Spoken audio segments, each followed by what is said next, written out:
Okay, hello everybody. Welcome to another episode of the Black Spinner Music Podcast. Today's topic we are still celebrating the 4th of July over here at Black Spinner Circle. So today's topic, we're going to be doing the top 10 American albums of 1968 plus 5 honorable mentions. Y'all know how we do it here all the time. We have 5 honorable mentions.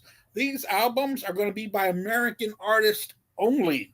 It was pretty tough because we had to cut out Neil Young, we had to cut out Beatles, we had to cut out Steppenwolf, the band, so much Cream, so many bands that made such a big impact in music in 1968. But we're going to keep this with American bands.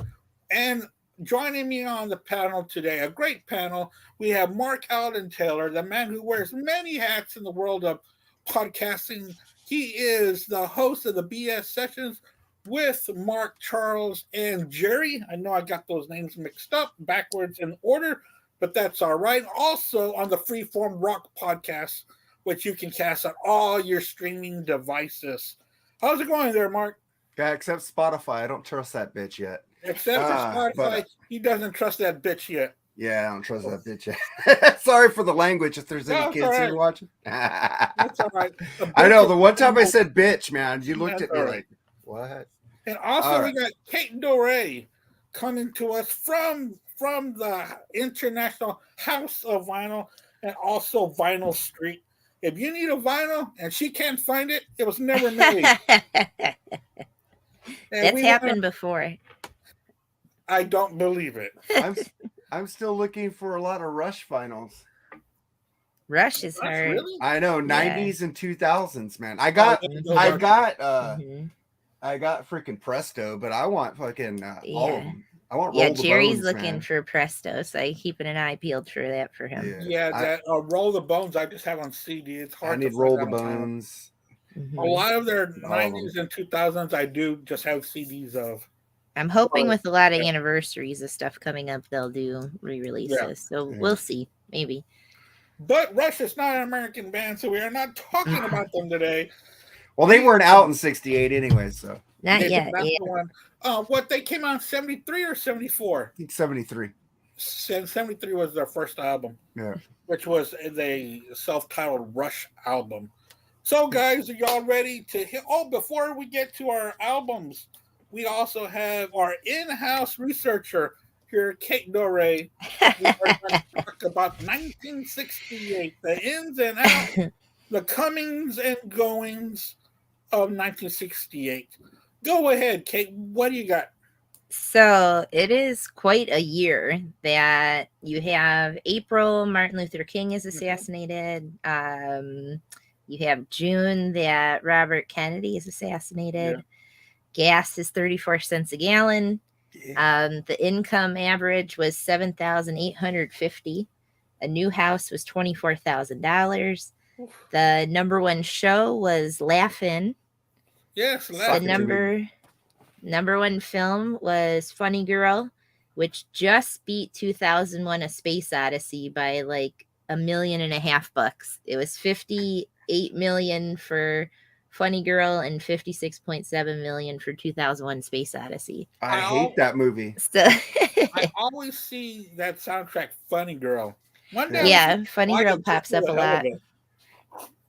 Yeah. I don't. It's a musical. My wife probably knows it, but that 2001 movie. Oh God, you don't like sci-fi. It's so weird. So boring.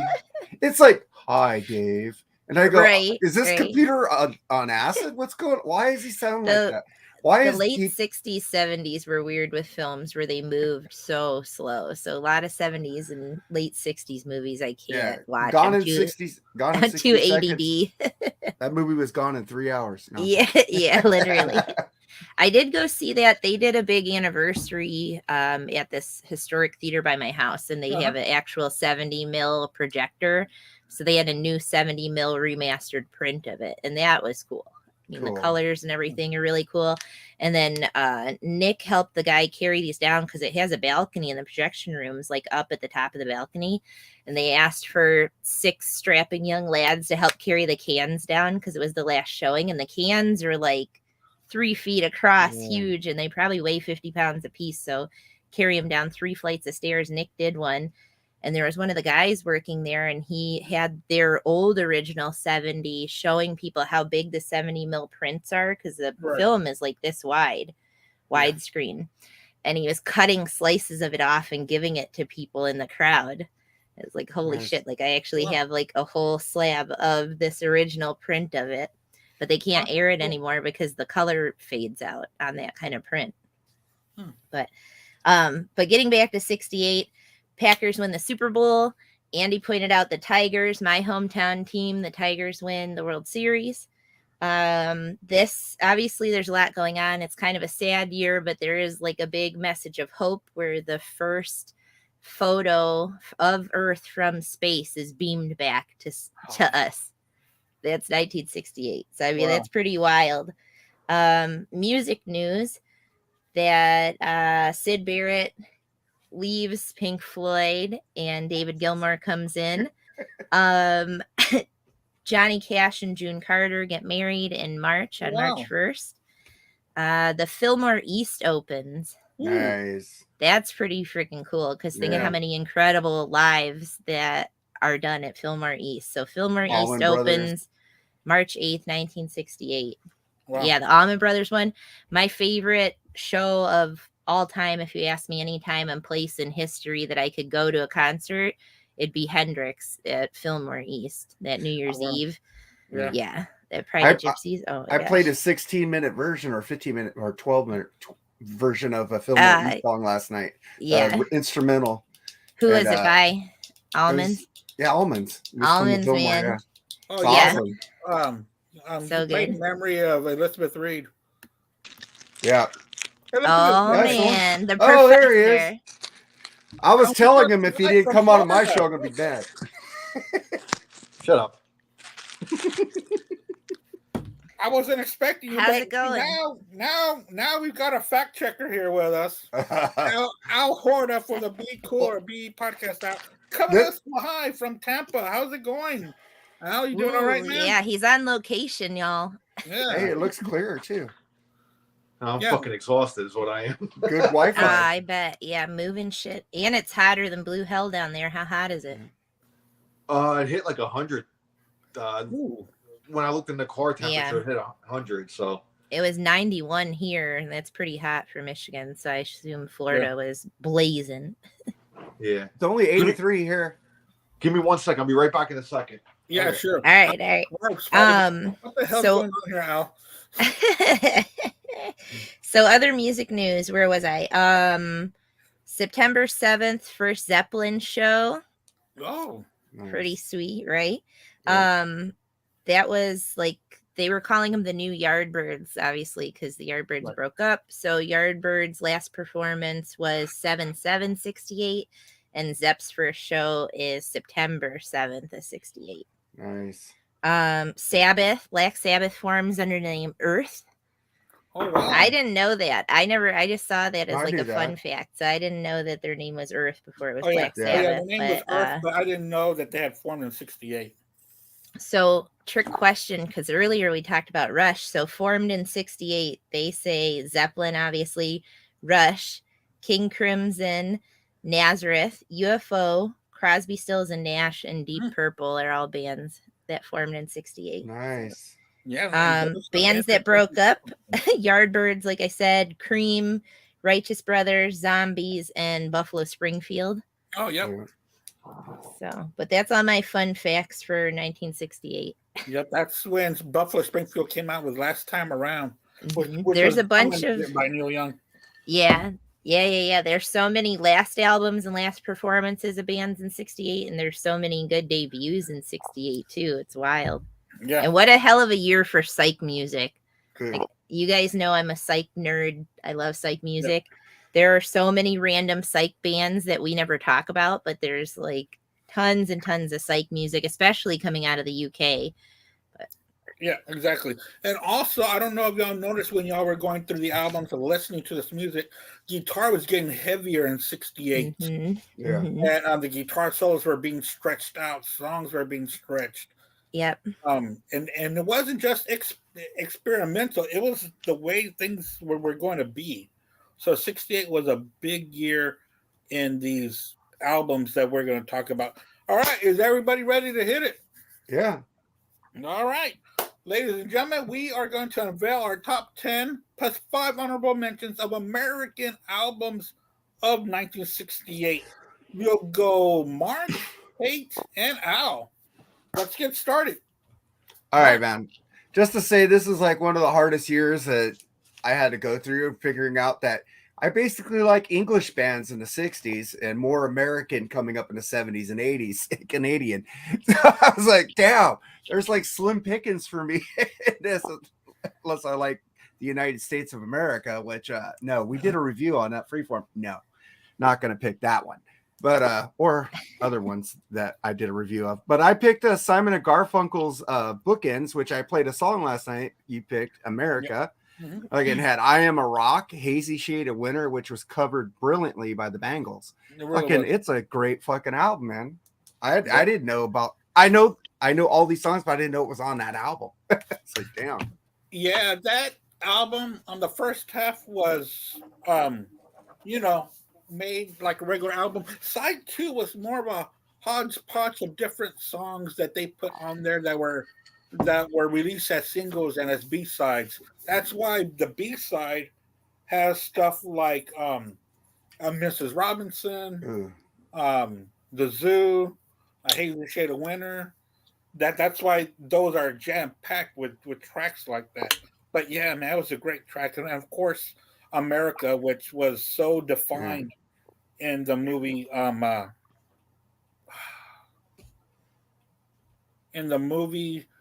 man, Almost Famous. Yeah.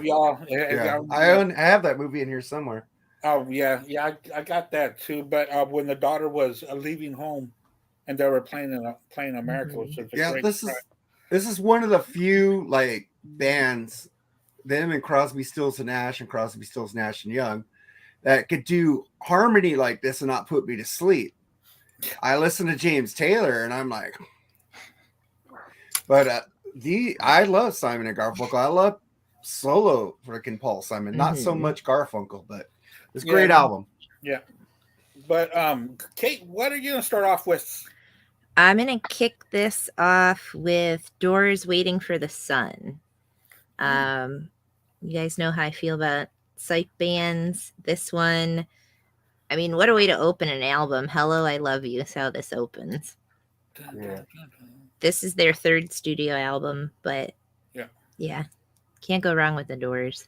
No, that was a big statement because I thought their second one was just okay, and their third one really was a lot better because I think they kind of got into a sophomore slump with people. Yeah, their debut and then the second one is like.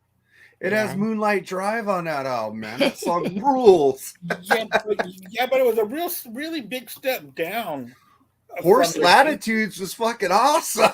Get stoned to that. Tell me how bad that is. Well, all their music's music to get stoned to.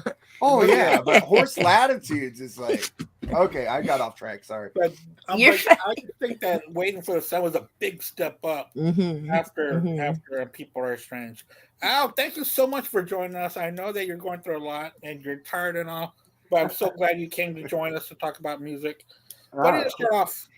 I missed you guys, man. It's like I feel like I'm been MIA. Yeah, well, you know. That moving the family and all. Yeah.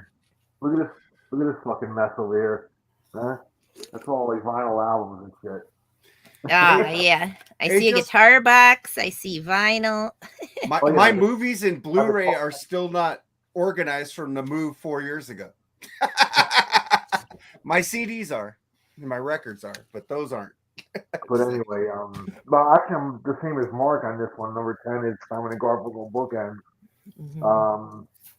Come on, Simon and Garfunkel is an American staple. You know, I mean, they're awesome. It is an awesome album, man. All those hits on there, you know.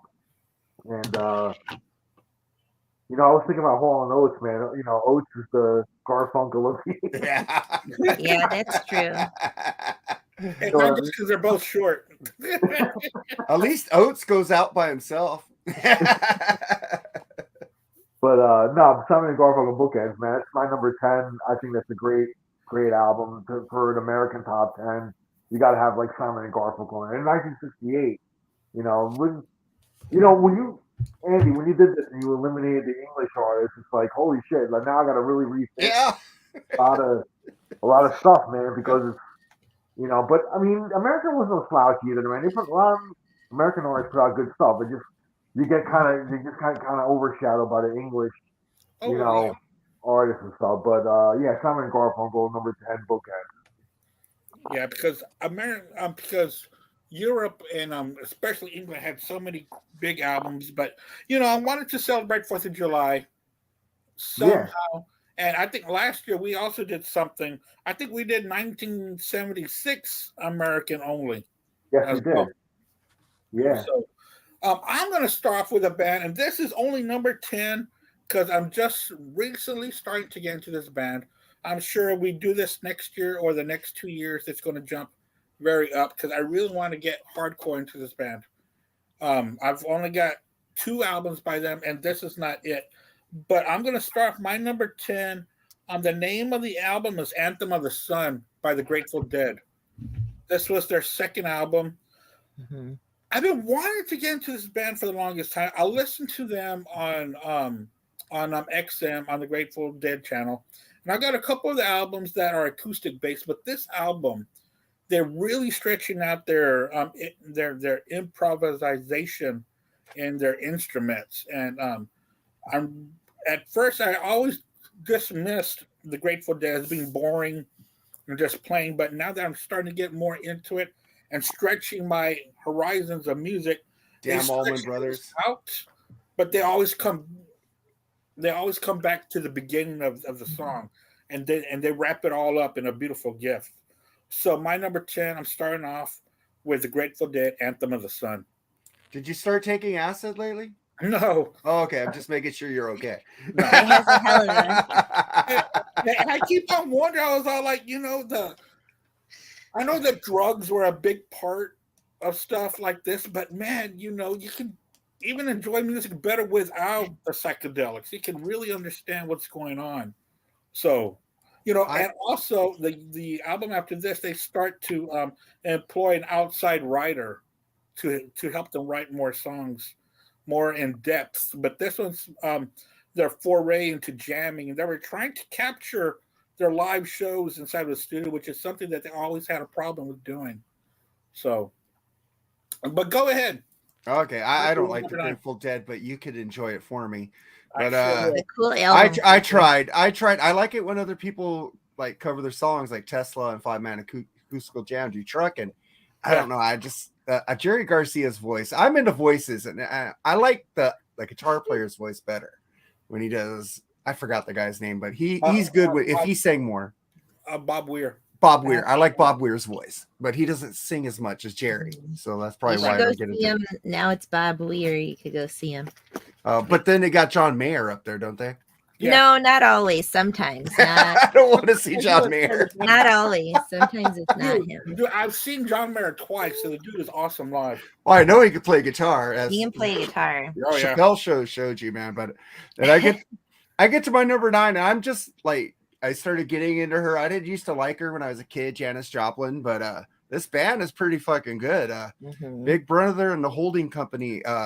Cheap Thrills has that classic Janis song, Piece of My Heart, which I thought it was always Janis, not a band.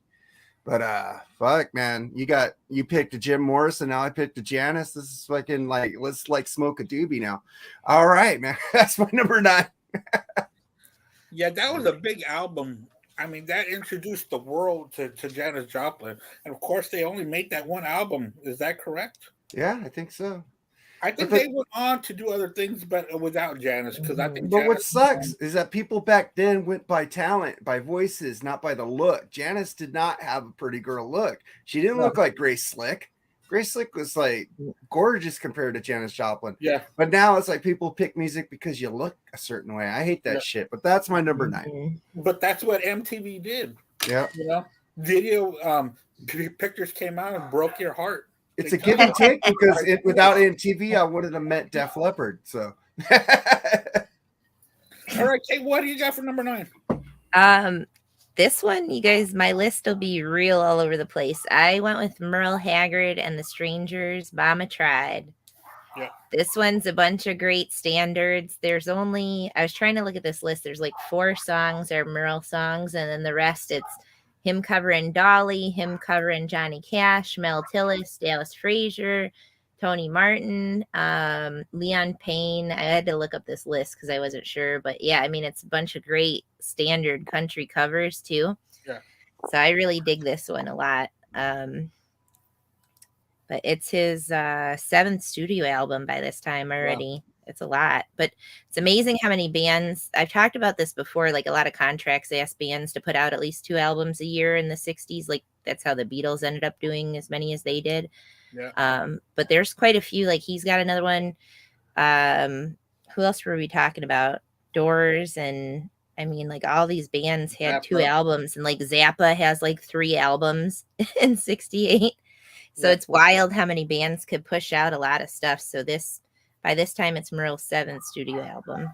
Yeah, and Neil Young, he released a solo album and also released and his other one, And then Stephen Stills went and formed Crosby, Stills and Nash. There was so much. I mean, these guys never stopped. They just kept going and kept going. Yeah, just pumping stuff out. Yeah. It's like it was like things took 3 or 4 months, and now they take 3 or 4 years. Weren't they all up in like Laurel Canyon? They were all living by each other. Yeah, Laurel Canyon. Right. Yeah, they were out there. And then I figure with like obviously all the production that goes into stuff now, that really messes with timelines and how things are released. Yeah, but I would think that'd be easier to. You think it would be faster, but I think with all the technology would be better now. Yeah. It's counterintuitive to what you would guess for sure. Because we hear about things that were released back in the 60s and 70s that were 1 or 2 takes or 3 takes, and now you look at demos. This is take 101. You're like, what are you talking about? You want to hear a band that does something in 1 or 2 takes? Is the Rival Sons with Dave Cobb, great producer, by the way. So just letting you guys know that. He did the /4 album too, and he also did Sammy Hagar's last album. 1 take for Sammy on that album. So wow, holy crap! I like the way they just pound things out, like the last Neil Young album, Toast. Second to last, the same thing. They just pressed record and played. Yeah, or they were in their house, like in a bathroom, recording drones or something like that. Well, Neil Young, how many albums has he done that he's used to the old school way? You don't do 400 takes. You do, maybe 5 at the most. A lot of a barn. A lot of artists say their best take is the original take. Yeah. They always say that. Or the second 1 or 2. He said if we do like 50, it gets diluted. We get tired. And it takes away the spontaneity of it. Al, what are you going to go with number 9? Well, if we were in high school, I think people would be thinking I'm copying off from Mark's paper. I got Big Brother and the Holding Company, Janis Joplin's Cheap Thrills as well. I got that as my number 9.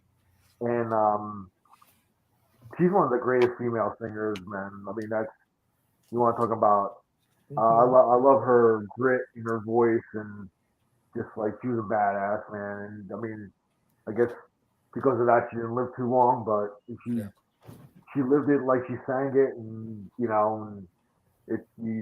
her voice is unmistakable. So, but it's a great album, and I have the original vinyl buried in here somewhere of that album.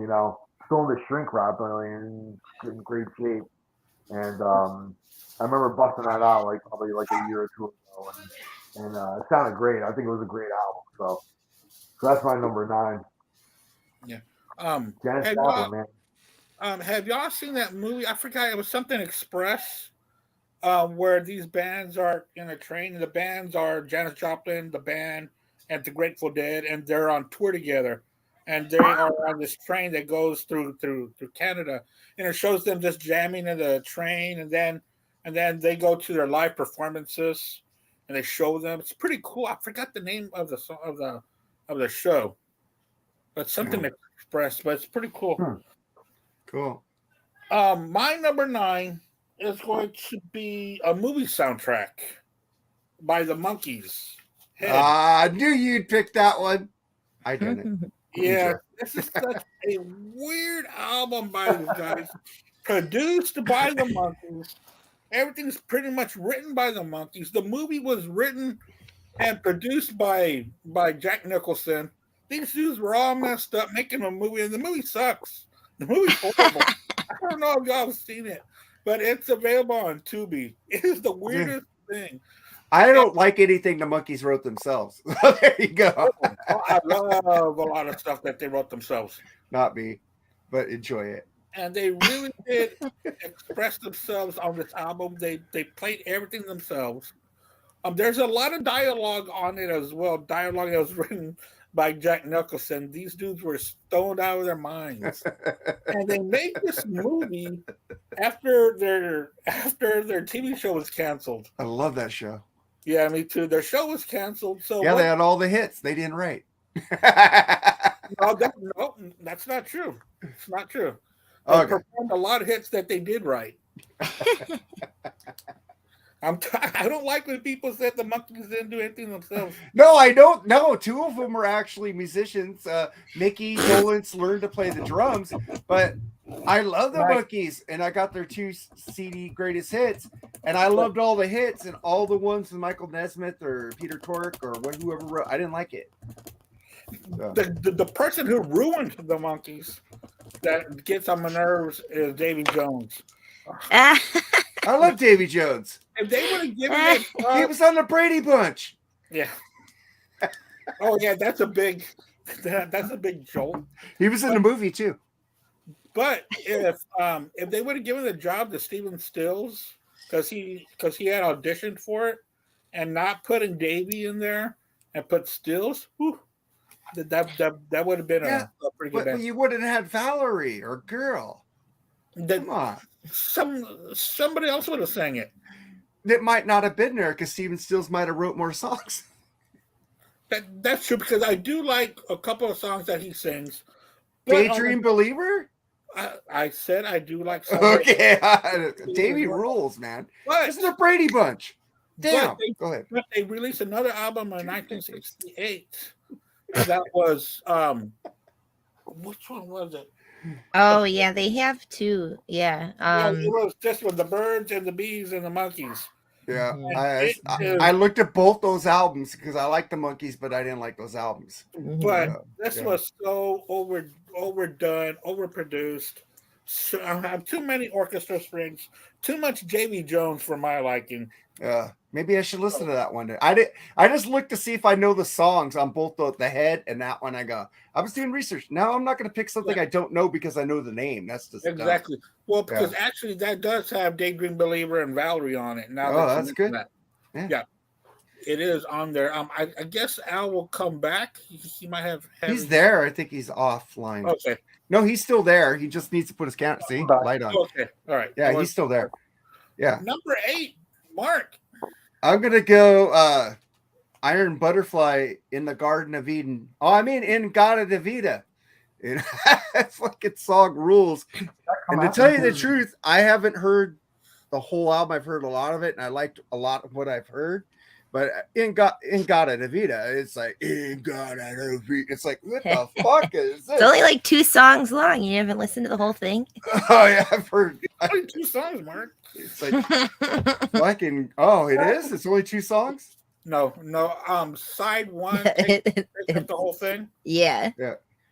But side 2, I think has. There's a couple other songs. I heard 2 songs in Gata de Vida. Was like It's like awesome. what Still is it? awesome. Aqualung is like what 5 songs? That's Yeah. how you I have that on vinyl. Yeah, I know. I do too. Yeah, Yeah. that's a banger though, man. Oh, what's up, Al? Did it actually come out in the cover review? Mhm. Yeah. Oh, okay. By Yeah, Iron Butterfly. There was another album that they had in 68 as well, I guess. So I guess they, Oh yeah, they did make another album in '68 called Heavy. Mhm. yeah. Oh, Heavy, man. Yeah. Why is it so heavy? All right. That's my number not 8. 8. Iron Butterfly in Gata de Vida. So my number 8, I went with Glenn Campbell's Wichita Lineman. Oh fuck! I should have thought of country because that album rules. I went and I was like, ooh, this is a good year for country. There's like Yes. Loretta love me Lynn's some got a Glenn killer Campbell, album. There's a bunch of really good country albums this year. So that's why I was like, my list is gonna be surprising. I love Southern Nights, and nobody quite really a likes few that country albums. Yeah. This is another one like that Merle one I picked where there's like a bunch of great covers on it because he's covering Otis Redding. He covers Barry Gibb, Glenn Campbell. I mean, he has his own handful of songs. So Glenn Campbell has like only one of his own songs, the rest is covers. Tim Hardin, which I talked about him on that other pod we just did with that Gandalf band that covers Tim Hardin. Right. You guys should look him up. I never really listened to him until I realized that those Gandalf songs, there's a couple covers, and this has a cover, Reason to Believe, which like Rod Stewart made a hit. If you know that song, Reason to Believe. yeah. But his version, like the original, and then this Glenn Campbell cover are great. He does a Sonny Bono cover, Billy Graham cover. I mean, and then there's even one, it's If You Go Away, it's Jacques Brel, which Jacques Brel's like an old French crooner. I was like, oh my gosh, I never even realized this. I've listened to this album a dozen times and not even realize he's covering Jacques Brel because it's not in French. He's singing it in English. But yeah. Glenn Campbell, man, he is so good. Like such a great vocalist, guitarist, part of the Wrecking Crew. Like, yeah, you can Beach go on Boys. and on. Yeah, I mean, he's all over the place. Yeah. And then that last song he did when he was diagnosed with that album was awesome. he has Alzheimer's and that I'm Not Gonna Miss You. Have you guys listened to that and watched that music video? I've heard about it, but I haven't really. I'll send it to you guys because if you don't get misty watching that, you have no heart in your body. It is so sad and sweet at the same time because he's not gonna miss you. Well, I say that when non-Star Trek fans don't get misty when Spock dies, but that's okay. Yeah, what the hell? How could you not get sad? But, also, Glenn Campbell has his own variety show that he had. Yep. Oh, that's what I watch. I watch it all the time on Tubi. You can catch that on Tubi as well. And I might go these back old and look dudes that had good shows. Like, yeah, I love Glenn Campbell's show. I love Hee Haw. Yeah, the Cash. Donnie and Marie was great. I love Pete Seeger's Rainbow Hour. Have you ever watched that? Or Rainbow Quest. Pete Seeger's Rainbow Quest. That one's amazing because he has a ton of other musical guests and he's like all over the map in musical guests. But that's how Glenn and like even Hee Haw, I was surprised some of the people they'd have on that. Like all those old shows or variety shows and different things. That was good television. Well, I got a new group called Survivors of Lawrence Welk because I gotta mail you some Lawrence Welk with all the disco I got set aside. My grandma loved Hee Haw because I would be at their house on the weekends and Hee Haw was awesome. Dude, I love Hee Haw. Roy Clark could pick that fucking guitar, man. I probably have 20 Roy Clark albums because he could play a guitar. I need to get some Roy Clark. I love Roy Clark. Oh my god, he could just. I'm not that metal and new wave. I like a lot of country, good country. He was so good. Yeah. And Conway Twitty would come out a lot too on there. Hi, I'm Conway Twitty. I love his Family Guy. Johnny Cash's show was awesome too. Yeah. Oh yeah. That's that one Cash show where they have him and Dylan are doing Girl from the North Country. Yeah. If you guys ever go to Nashville, you got to go to the Johnny Cash Museum. And then right upstairs, who's that? There's one girl, another girl's museum on top of it. But the Johnny Cash Museum was amazing. And I also mentioned this, and I forgot. If y'all are ever in Port Arthur, Texas, there's a Janis Joplin Museum. Oh, nice. Oh, man, that'd be cool. That we've gone to. It was pretty cool. Yeah, that'd be awesome. I wish they would have a museum of the Doors and Van Halen. Come on, man. Let's go. LA. Come on, LA. Yeah, LA's messing up, man. Yeah, LA sucks. So much. Al, what do you got for number 8? I'm going with Frank Zappa's Lumpy Gravy. It's his third album, but it's his first one under his own name. His first two were under Mothers of Invention. So this is his first one. This is him, like orchestral stuff. And I think he just conducted it, but he doesn't perform on the album. But am I right on that, Andy? I think Yeah. I think he didn't perform it. He just conducted it. And there's like elements of surf and stuff like that in there. So it just kind of just shows the different facets of Zappa's vast, musical landscape. He touched on fucking everything, but I mean, I think he released like 3 albums this year. Like I think Kate said he released like 3 albums this year. I think Mothers has 2 and he has his 1. Yeah. All in the same year.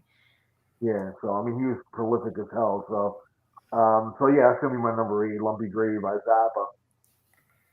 Yeah, he was a big Stravinsky follower, and that's what he feeds his appetite with his orchestra stuff, and that's why he would make a lot of rock albums so that he can make money off the rock albums and put it into his orchestra work. Because, like you said, that shit's expensive. He likes to do the chamber music, the orchestral stuff, and stuff like that. What was that other conductor that he was into? Composer. The real avant-garde guy, and I can't think of his name right now. I can't think about the other one. Yeah, it'll come to me, but yeah, it was one that, and I remember pulling, some of this stuff up, and I could see where Zappa kind of got his influence from, because he was really like, this guy was off the wall, man, with his arrangements and all that stuff. So, but yeah, I mean, Frank, man, number 8 for me. It's weird about Zappa because it's off the wall, but it flows. It's weird. It's off the wall. It's weird, but it just goes together. Who else could play a bicycle handle on live TV and make it work? The Steve Allen Show. I love Zappa, but there's just too many Zappas for me to listen to. I like Zutaluris and some other. I feel like I don't know where to start. So much. There's start. Well, Ian Wadley told me of Rock and Metal Combat podcast. Zutaluris, he gave me that one. I bought it. It's really fucking good. Okay. Yeah. That's Zappa. Like I'll listen to stuff that comes on, but I'm like, I don't even know where to start. I just never. I did a review of that album with Valley Girl on it with Lee, and it was really good yeah, that's cool. Yeah. I mean, I always recommend the people to start where I started. I started with Overnight Sensation and Apostrophe, those 2 albums in the mid-70s. That's really kind of that's a good spot. It's a little more accessible, so you can get kind of ease into them a little bit. Yeah. While still showing the kind of humor off the wall. Yep. I feel like Melvins are like that. Like you have to pick up at the right spot for it to be like the sweet spot where it's not too weird, but I need to listen to the Melvins. Yeah. I've never really heard them. So they're amazing. They're an amazing band, but they're very weird. You have to kick it off at the right album, or else you'll be soured on them forever. I like Oingo Boingo. How weird is? Have you guys ever? Yeah, well, Oingo Boingo is weird. Yeah, I love them. Devo, I love Devo. I like. Yeah. Well, and that kind of stuff's weird, but you kicked off at the right time in your life. So when you're picking up something that like Melvin's have been around for 40 years, you need to pick up at the right spot. Like someone should know your music taste and be like, I think you'd like this one the best. That's the way to do it. So where will you? But that's with like Zappa. I don't know where to start on the Melvins. Melvins probably not even like I'm an expert on Melvins. I've just seen them a few times, but I'd probably start like for an album, maybe Houdini. It's probably one of the ones that's like easier to. And I'll send you guys the song "IF Around." They have it's like a Beach Boys style cover, but it's so funny. I don't know. I just love this. I think on Houdini, they also did the Kiss cover, "Going Blind." All those, yeah. Because even Gene, where I said this the other day on a show that like, as mean as Gene is to bands, he likes the Melvins, and he talks about that because they sent that in to be on. Kiss must have been putting out some cover album. Kiss My Ass? I don't know. I have no idea. You know how I feel about Kiss, but they must have been putting out something, and Yeah, Yeah, Melvin Kiss sent him going blind because they love Kiss. And that Gene, there's like a 10-minute interview and Gene talking about how he loves the Melvins. It's so It's funny. just so weird how so many bands I love Kiss. And Yeah. just like Yeah. to me, I Well, like. and even like I like a lot of Kiss Nirvana. more than I knew. I like. Yeah. Kiss, so But it's even weird. a band like Nirvana or someone like, I would never expect the Melvins to love Kiss or Nirvana or someone else to love Kiss, and they do. Well, So you can it's hear like, Black Sabbath in Nirvana, and he it's the said they like time Black you Sabbath. like Yeah. grew up to be absorbing it. Yeah. Yeah, well, Kiss swept America in the late 70s, and everybody Yeah. loved them. And you know, It there's was so that- sensationalized when they came out because they didn't look Remember like to put anyone this in your else, or, like- notes because you'll get more views putting Kiss. Yeah, right. right. There's a 3-minute break about Kiss. Well, the thing about Kiss is a lot of these artists got into them when they were really, really young, and they intrigued kids, man. You know, because of the makeup and the mystique Fire. and all that stuff. Yeah, it was that hooked the like real young kids in. But then you know they listen to the music and they see Ace Frehley, like, and wow, Yeah. that guy shoots rockets out of his guitar, you know, and it kind of. Yeah. I mean, you can talk shit about Kiss all you want to, but they inspired a lot of people to pick Right. up instruments, and start Right. bands. I know they have, and a lot of stuff I Right. like. So I just make fun of them now because they make fun of themselves. So Right. Well, Right. listen, Kiss is a joke now. I mean, it's ridiculous. But like, I mean, dude, I'm a fan of like the first 3 albums up to Alive. That's like my favorite era Kiss when they were young, hungry, and they were dangerous. They were actually, I was a little too young to like know, but my friend who's a drummer in my band, who's 10 years older than me, he came up at the right, you know, right at the prime age where like Right. Kiss was coming up. And dude, parents feared Kiss, dude. They were scared of them. They were like, Well, that was like Satan music. they were fucking dangerous, man. And they were in like parents did not want their kids listening to them. They you know, and then you know, then when Destroyer came out and all that stuff, they became like the biggest band in America, one of the biggest bands. And that's when the cartoonish shit started coming in. You know, the danger element started leaving, you know, and Mhm. and I think after Alive with Destroyer, and I like Destroyer, I like Rock and Roll Over and Love Gun and all that. Yeah. But that's when like that's when like the danger level started like dissipating, and you know, it was like they started becoming cartoonish. You know what I mean? Mhm. So, but that early stuff, man, those first 3 albums when they were raw, hungry. I mean, they were the shit, man. You know, and that's like my favorite era. So that's why. Yeah, I mean, dude, fucking Alive of the Alive album. You know, just like the Beatles. I mean, not to compare Kiss to the Beatles, but they were like the fucking Beatles of the '70s, dude. They inspired thousands of people to fucking start bands, dude. until know, Van and- Halen came out and knocked them down. Well, then by that time, Kiss was starting to be a joke, you know, already. So, Mhm. you know, they were a circus. By the late '70s, they became a circus where like families were bringing like their little kids. And it was like this whole circus vibe, the disco shit and all that, you know. But anyway, not to get off on a Kiss tangent here. Go ahead, Andy. But my favorite albums from them is that middle that you were talking about, the Destroyer, the Rock and Roll Yeah. Over. Yeah, some and people love those I love albums. love those I'm albums. more about the first 3 albums, you know. But hey, man, I still love those albums too, you know. Those shit, you know. But And I love their debut. Their debut is fantastic. this I is really fucking haven't gotten into their second one because I don't have it, but I do have Just to Kill that I love a lot. yeah. Hotter Than Hell is like my favorite Kiss album. Yeah, So Yeah. I've streamed it, but I don't have it. And the I production, I have it on vinyl and CD. do. the production sucks on that album, but it kind of gives it its charm too. You know, you can compare it to like Black Sabbath Born Again, where like the production's like kind of muddy and murky, and Oh wow. but I guess it kind of after all these years of listening to it, like I don't know if I'd want to prefer it any other way. It kind of Yeah. gives it its charm, and it's kind of like evilness in a way, you know. So, you know, I'll but check that's that my out. preference. And a lot of people online talk about Kiss's Carnival of Souls, which I've never heard. I've had it for years, and I've got it here, but I've never heard I it. love that album personally, but Yeah. that's a very A lot of people polarizing do. Kiss album. Well, let's continue on with 1968. You're on number You're- 8, I think, right? I think you're Al, up did you next. do number 8? So it's Yeah, I it's did, Andy. Oh, did I? Wait, what are we on? No, Yeah, think no, I number just did 8. Frank Zappa. I just did Frank Zappa. Yeah, Zappa is Yeah. yours. It's Yeah. Andy's turn. Yeah, Yeah. my number 8. This band had 2 albums in 1968. I went with this one. I went with the Byrds, "Sweetheart of the Rodeo," Mhm. the beginning of country rock, in my opinion.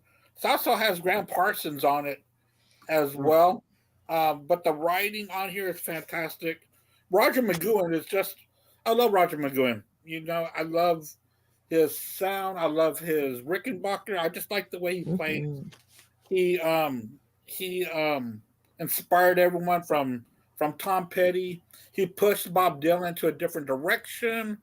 I mean, Roger McGowan is such an underrated person in everything that he's done for rock and has been an inspiration to so many people. And this is the beginning of country rock. You can also say the beginning of the singer-songwriters of the 70s, outlaw country. So much came from this album, Bird, "Sweetheart of the Rodeo." It took me a while to find this on vinyl, but I finally found it, and I love it. And I don't Nice. think David Crosby's on that album. I think he had already left Yeah. Mhm. that time. That Birds album? Yeah. Oh, okay. Wait. What'd you say? What was that? It's the Birds, right? Yeah. No, he wasn't on that album. No, What was he his name? left after this album. I think he left. Yeah. Yeah. Yeah, Crosby, Stills, and Nash forms in 68. Yeah. I don't know what month, Oh, though. okay. I wonder what month that came out versus when, but Crosby, Stills, and Nash formed in 68, but I don't know when that album I don't or know when if he left. or they kicked him out. Yeah, he might have had a couple issues. Issues, a lot of personal issues at the time Yeah. within the band, because Yeah. I don't think he was a team player, and they didn't like that much. So Mhm. they had to shake things up. But those early Birds albums, So good. and Yesterday, which is my favorite album by them, Younger Than Yesterday, and they did have their handful of Dylan covers, but they put a really good spin on them to make them their own. And when they moved on into the late 60s and 70s, those Dylan covers turned into Neil Young covers. Mhm. So the Birds is my number 8. All right, Mark, what do you got? Is this considered a not a live album? Johnny Cash at Folsom Prison. We allowed it. You We allowed it. Yeah. Oh, I okay. asked special permission. Okay. So I picked that as my number 7, man, because like that song, man. Shot a man just to watch him die. Come on, man. Like, and who's gonna say that in 1968 on a radio, man? Nobody. Yeah. Johnny Cash fucking rules. Man, a great album from front to back. Like it just the title track itself, man. You could that just makes the album great for me. Yeah. Love it. And I've really gotten more into Johnny Cash. His albums are fantastic, even away from his hits. His non-LP song, his non-release songs were really good. Oh man. tracks. Even when he's old, like how we were talking about Hurt on that cover episode Yes. on BS. 7 months before he dies, he drops that. And that the rest of that album and the one prior to that, there's a bunch of great tracks. I mean, what a life of super young all the way to when he's old, and his voice, it changes, but it's awesome. Yeah. So I got like good. a triple LP compilation up there of this. And it's got the usual hits, but man, you can hear it all the way through, and I really enjoyed it. Mhm. So it's a fantastic one. And I bought another double LP, a double CD of greatest hits. One side Mhm. Willie, and the other side is Johnny. So Oh, that's cool. Yeah. To find those. All right, Kate, what do you got for number 7? Mine I did BB King's Lucille. Oh, nice one. Yeah, album named after his beautiful guitar. The opening track is Lucille. I mean, I went on a blues deep dive, like one of the other music pods I listened to, the 500, that one, there were a couple, like in a month, there was a few different blues albums that they covered. So I went Summertime's Blues Time.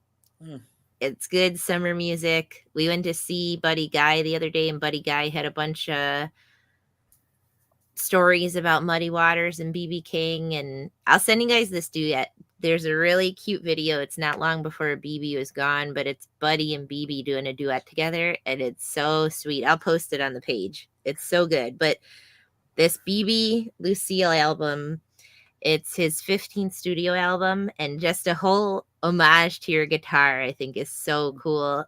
I don't know. And he played those Gibsons, that hollow body. It's a, what is it? ES 355 is his guitar.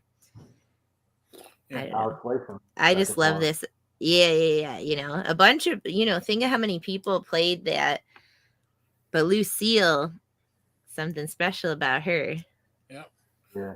That's a magic guitar. I know that I've mentioned this before, but I went to the Eric Clapton Crossroads, and they were playing right there. It was Buddy Guy, BB King, Jimmy Vaughn, Clapton, and this is why I know that John Mayer's the real deal. John Mayer was up there. John Mayer's up there with those guys. And for John Mayer to be yeah, he's great guitaring, just don't sing. Ridiculous. You got to be a bad up there with them, you know. I don't even think he's a bad singer. I just don't like his girly, like his like chick music. Yeah. But man, just to see those guys just trading. Oh my gosh, yeah, that would have been amazing. I wish Nick and I never went to see BB, so that's like, I wish I got to see him, but I saw BB. That would have been awesome. Yeah, I got to see him once with Buddy Guy opening. Oh my god, those old blues dudes are the best, man. Buddy was so funny and cute and humble, just like all his stories, the way he talks to the crowd, and he's like, the crowd wasn't singing loud enough, and he pauses all the music. He's like, I didn't come all the way to Detroit for y'all to fuck up my song. Like, what? Like, this 87-year-old man is yelling at these people, but like these little blues dudes, just, they're so different. It is a different kind of person. He's like, I didn't have running water. I didn't see running water in a house till I was 14. Wow.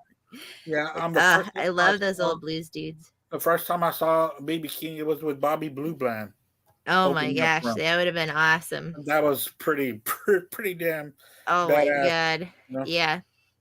But you guys should look up that Kingfish Ingram. That little baby, man, he was so good, and that's the fourth time I've seen him. But they pull him out on stage with Buddy, and they're closing it with him out there, and I'm like, man, this kid, he was opening for BB when he was like 14. Wow, that's crazy.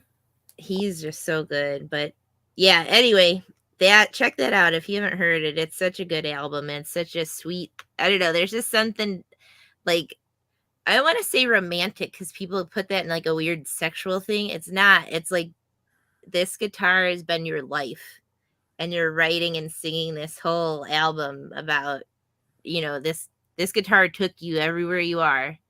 And there's like the first track, he sings about how it saved his life in a car accident. Like, it's wild. I don't know. But Al, what's your number 7? My number 7 is going to be Steppenwolf, the debut album. Oh, yeah, I got to go with that one, man. Just, you know, obviously Born to Be Wild, but you know, it's got a girl I knew on there, Suki. I mean, it's a really good album, great debut album. But just on the strength of Born to Be Wild alone, I mean, you know, that's got to be in there, one of the top albums of '68. So Steppenwolf's debut album. The Pusher on there, right? The Pusher on there. The Pusher, that track. Yeah. But I thought they were Canadian. No, just I think the singer is John Kay. Okay, but I didn't pick up because I said, "Damn it, they're Canadian." No, they're based out of Los Angeles, so. I said I didn't know if it would count because the album's released in the U.S. Okay. No, they're a U.S. band though. They're based out of L.A. So I took it off my list because I think L.A. didn't dispute me.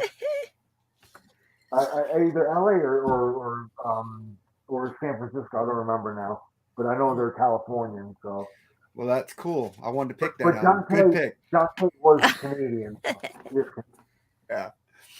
So if you do a Canadian show, you can lump them in there. Then. Yeah. You know what I mean? We could do a all Canadian show. Well, Canadian's easy for me. I like a lot of Canadian artists. Yeah, I was gonna say. Yeah, a Canadian show. I mean, we could do that too. I mean, is Foreigner an American band or are they an English band? They're an English Right? band. They're an English band. I didn't play them yesterday, but I did play Lou Graham's group Black Sheep. Okay. So Foreigner is an English band because of Jones. No, because the whole band is English except for Lou. Oh, It's like I didn't know it's like 5 English, 1 American. Does not count as an American band. but then they came out of New York, though, right? No, I mean- Black Sheep came out of New York. His first band, which they were opening for Kiss, by the way, and they got in a van accident, and lost all their equipment, and they couldn't afford to replace it. And then Lou Graham heard Mick Jones heard the Black Sheep album, and he called Lou to come up and do a audition for a Foreigner. Oh wow, okay. Yeah. Because I got an album with Leslie West, and Mick plays guitar on that with him. So Yeah. that's one of the stars. And speaking of Steppenwolf, it's really weird. I got a couple of their albums, but one of the last albums that I bought is called John McKay of Steppenwolf, and you'll never guess where I found it. I found it in the used vinyl bin in LaGuardia Airport. For Wow. some reason, in the visitor center where they sell like a New York stuff, they had a little bin of used records, and one of them was Steppenwolf. So I How bought weird, it out yeah. at LaGuardia Airport. I think I have that on CD, John Cage, Steppenwolf. I think I have that on disc somewhere. Yeah. The cover has like a wolf on it, or something like that, or like an odd Okay. animal. I want to call Yeah. it. I think we reviewed that album. Really Yeah. Okay, keep going. like in the 80s, I think. Oh, Yeah. 80s? I think that was 60s with a wolf on it. Oh no, this one came out in the 80s. Oh, okay. Yeah, of course, John Cage, Steppenwolf, right? Yeah, I don't got that one. So Yeah, I'll take a picture of it when I find it, and I'll send you a picture of it. But my number 7 is that where I'm at? Yeah. yeah, 7. My number 7, Aretha Now, is my number 7. Great soul, the Queen of Soul, and the tracks on here are fantastic. Think, which she performed on the Blues Brothers. Think. Also, I Say a Little Prayer. The Nighttime is the Right Time, which is a R&B blues standard. I Can't See Myself Leaving You. I really like Aretha. So, of course, I mean, how can you not like Aretha? I love her voice. So, Aretha Now is my number 7. Good one. Detroit native. Good one. That's a good one. Yep. That might be on my Yeah. list. So Number 6. number 6 is Otis Redding, Dock of the Bay. And it also has that song Nobody Knows You When You're Down and Out. It's a fucking great album, That's man. such a Yeah. good song. Yeah. Like, I like that fucking album. Fucking rules. Yeah. It was released after he died. They were Yeah. already working on it. Yeah, Otis Mhm. doesn't get enough credit, man. No, he You don't does hear not. enough about Otis is so good. Yeah. Well, what was the other one that came out? This is He had 2 of them. the Immortal Otis. Yeah. I listened to that earlier. That's so good. And a live album also came out, Yeah. which is Otis Redding live at the Whiskey a Go Go, which I have. Yeah. Damn. And he also does a cover of Satisfaction on there. That blows your socks off, man. Woo-hoo! Man, he Yeah. burned down that house. I'm surprised the whiskey was still standing after that. So he was fucking it up. Hey, Robbie Krieger was playing the Whiskey, I think, July 4th. Really? what? Yeah, they had Oren Thante and him were playing together on there. Oh, wow. I wonder if anything's going to be going on when I go down to LA in October. I'm going to see Y&T in October. Yeah. Hey, you asked me about that. Yeah. I don't know, dude. I'm trying to. Yes. I can't go to so many concerts because I haven't been working as much. Yeah. Well, and if it's hard to stand in a spot with your back hurt too. Unless you're seated, it's rough. Well, I always try to get seats. The last concert was at Yeah. Alter Bridge Mammoth show, which was amazing. Yeah. Fucking Wolf can play, man. Wolf can fucking play. Oh yeah, he can. Yeah. But, right now, I got to pick and choose my shows right now, so that's what I'm kind of doing. Mm-hmm. Hey, what do you got for number 6? So we might have talked about this one. I did Big Brother and the Holding Company, Cheap Thrills as well. Nice. This is their second studio album. So I know we were mentioning that earlier, if it was their first or second or only album, but it's their second studio album. This is right before Janice leaves to do her own solo stuff. And then, I mean, she's gone like 2 years later, she's gone. So it's wild that this album's so good. And that's a couple of things that I picked are bluesy. And then this is very blues influenced. They cover Gershwin. They're covering Big Mama Thornton. Like, this album kicks ass. I love Janice's voice. We talked about that already. But man, what an incredible vocalist, and a voice that stands the test of time, that she's still popular and you still hear a bunch of their stuff on the radio, and you know you can't deny her. I mean, she's fantastic. No. And there's nobody like her. I mean, there's people that try to sound like her. There's people who emulate her, but she was the OG, you know. She's so authentic. She's like a blues psychedelic crazy gypsy woman. She was just something else. Yeah. So magical. Another 27 Club, like. Yeah. I know. Yeah, you guys give me an idea to do a BS sessions. Rank the people who died at 27 Club people. Yeah, that'd be heavy, man. That'd be hard. I wrote that down because Al brought up 27. Like, that'd be a great BS that. episode. There's so many amazing ones. Yeah. There's a lot of 34s too. There's a lot. I don't know what the thing is, because like now that I said that, but like Croce and like Bob Marley, there's a bunch that are like 33, 34. There, if you look, there's a bunch of people like how old was Stevie Ray Vaughan? Was what, 35, 34? Yeah. 35. There's a bunch of people that are like that too, that it's like another 27 Club time in people's lives for some reason. But yeah, and speaking I think Patsy Cline's another one that was only like 30, 33 or 34. Oh, that's the museum above the Cash Museum. Is the Patsy Cline. Yeah. Pat's, oh my God, she was so good too. Yeah. They speaking of Croce, his son is touring this year. I saw that. Yeah, I wonder how that would be. Have you ever listened to him? I've heard his solo albums and they're okay, but if he's gonna be playing Joe songs, if he's playing his dad's stuff, I saw that because he's coming to a place here called the Ark, and the Ark is like an indie music venue in Ann Arbor, and it's pretty intimate and has incredible acoustics, and I think that'd be. And like John Prine's son's coming through there. Tommy Prine's gonna play there. Yeah. And I was like, oh man, I kind of want to go. Like, I never got to see John, and obviously never got to see Jim. Yeah, of course. Like, I wonder how these dudes would be that if you. I called him Joe. Oh my God. I knew what you meant. You're fine. Yeah. Oh my God. We knew what you meant. And no, you're fine. I knew that it didn't sound right. I was like, you're fine. No. Embarrassed. No. If it was Mark, everybody would have picked on him, but it's you, everybody. No respect. No respect. No respect. No respect. Yeah, that probably would be really cool. I don't know. Yeah, he's coming around my birthday, so I might want to go check that out. It's probably worth it. I doubt it's even that expensive either. Right.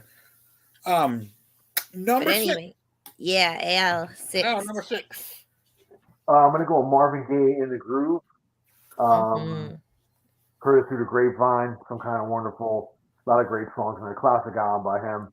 You know, it should be in everybody's collection. You gotta have some Marvin Gaye in your collection, man. You know, just what can I say? You know, one of the best albums of all time, all the time. What's going on? He's, you know, you can't beat him. Yeah, exactly. So I'll keep it short though. So that's my number 6. Al's tired. one album by him, and it's weird. It's him.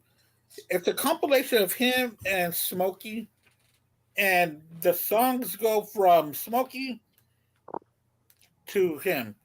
Smokey Marvin. Smokey Marvin. It's kind of weird. It would have been nice if they kept all the tracks on one album and the other album. Flip, yeah, on the flip. But it's one after the other. And they go up But they into don't- the 80s. But they don't do songs together on that. No. Oh, okay. No, So it's just kind like their of. greatest hits and they flip okay. flop. Oh, okay. Yeah. My number 6, y'all might be surprised to find this so low. But it is my number 6. We touched on Zappa already, but I'm talking about the other Zappa album. We're only in it for the money. Yeah. Just Yeah, for the folks. cover on it alone. That's amazing. And Hell then yeah, this dude. was the original cover. Mhm. Yeah. That's the cover. Even the that's- inside matches. That's Yeah. the cover now Yeah. that they Yep. put out now. But yeah, that was the original cover we got on the outside there, right? Yeah. Yeah. This was the original. And and Zapp had asked Paul, hey man, do you mind if we use this album cover? And Paul said, well, let me go ahead and ask, the powers that be. And pissed Frank off. Because Frank said, you're the powers that be. You shouldn't have to ask anybody for your I know, decision. really. But Frank always did his own thing, and he Yeah. thought everybody else should be Mhm. doing their own thing and not being told what to do. I mean, So especially a Beatle, Paul McCartney and shit. Come on, man. I don't know who Paul had to check with. I John wonder Lennon? if that's Yoko nixed that one.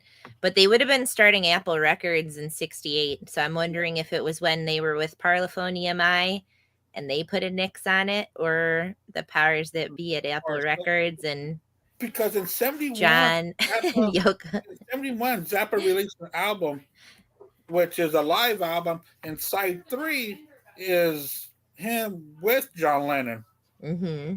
and Yoko. Ew. But it pissed Mm. But it pissed Frank off because when Frank got paid, John Lennon only wanted to pay Zappa. Zappa's, oh no, you got to pay all of us The band. or out, because he brought the mothers with him. Mm-hmm. Yeah. Frank said, no, just not me. You got to pay all of these guys. Good on Yeah. Zappa for that Yeah, too. Lennon didn't like that. Lennon wanted to pay for his name, Mhm. and Zappa said, no, we come as a package. Mhm. Yeah. So that was a riff there too. Zappa did it. He played by his own rules, but they're always the fair rules. Mhm. All right, number 5. Go for it, Mark. Well, it's already been mentioned. Aretha Franklin now it has "Think" on it. It's, Mhm. come on, that's my wife's favorite singer, man. I got to go with my wife, man. She loves Aretha Franklin. She needs to be on my list, and she might make my list again. Oh, snap. Spoiler alert! So that's my number. She's so 4. good, man. Yeah. Oh yeah, I mean, how can you deny the stuff that she did? Yeah. Aretha is the queen, man. I mean, Ridiculous. Yeah. They don't call her the queen for nothing. Yeah. and somebody that was away from all that Motown stuff, the Supremes, the Diana Ross, and all that was going on over there. She was making her own road with Atlantic, where Ray Charles was, and they gave those two free range of whatever they wanted to do. I need to get me some Ray Charles, man. Yeah. Ray is so good. I need some Stevie Wonder on vinyl too. I love all of them. It's like, damn. And, I don't have it. All those Oh, yeah, people are yeah. amazing. That's what was so great about Atlantic. They really did give their people the freedom. Mhm. Zeppelin was on there. I mean, it was just, different companies ran things Wasn't different. that who was the guy in Atlantic? Was it Ergogent or whatever? Ahmed. Yeah. Ahmed, yeah, Ahmed. He's the one who made Atlantic great. Yep. Yeah. Yep. It sure was. Even the Hall of Fame has an award named after him. So After him, yeah. even And, though the Hall of Fame I like sucks. Yeah, there you go. I like that on the I think it was Celebration Day. Yeah. I think when Robert says, And look on it, we did it. Golly, that always hits me hard because we think that it's so easy to do all this, but it's not.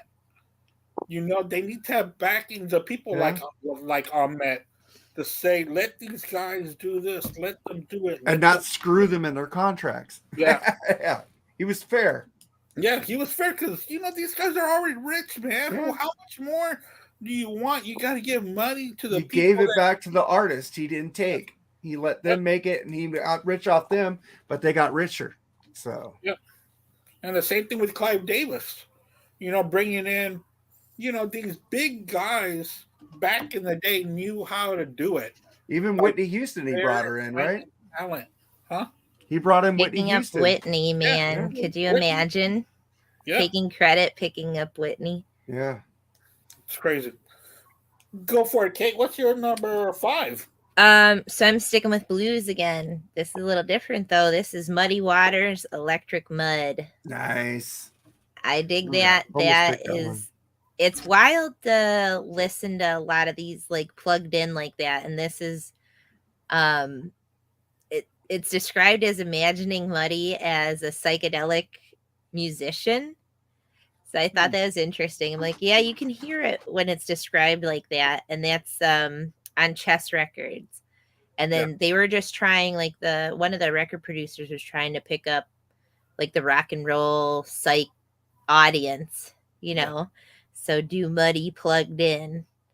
And I mean, he's covering like Willie Dixon and old blues guys like that, but he also does a Stones song, and he's covering Robert Thurston and Sidney Barnes and different stuff, Charles Williams. So this, like, I listened to this earlier and it's like, all right, I've listened to this a bunch of times, but just hearing it, like I said, something about summertime and listening to blues stuff just goes together. And this one's just such a kick-ass album. And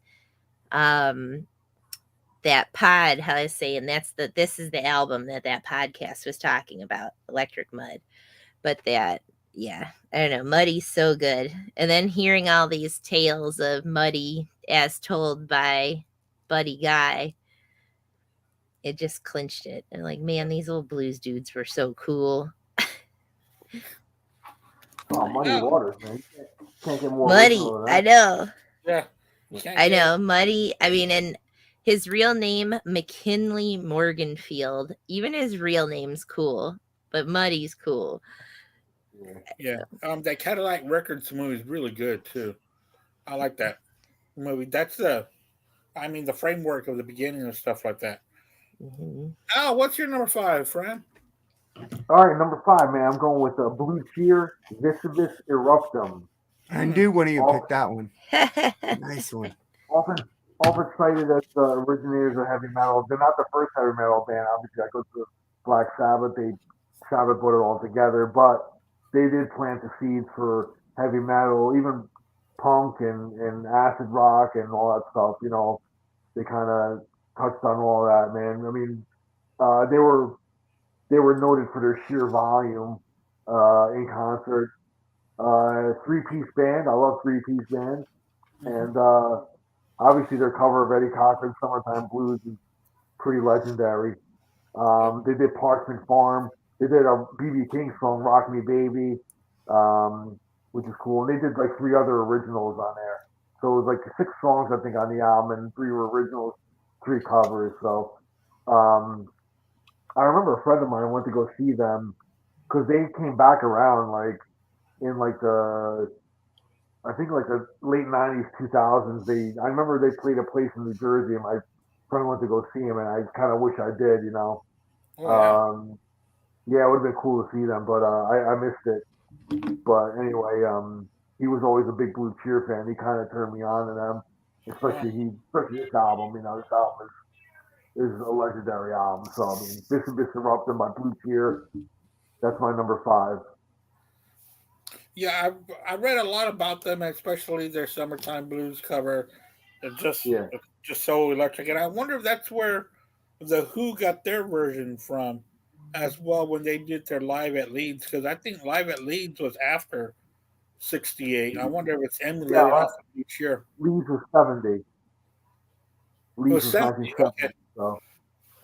which is, I mean, that's a live album that should be in everybody's collection. That's just a great Oh yeah, live album. oh yeah, live Um, at least just amazing. You want to hear how fucking heavy the Who can be, man. That's the album to really to hear.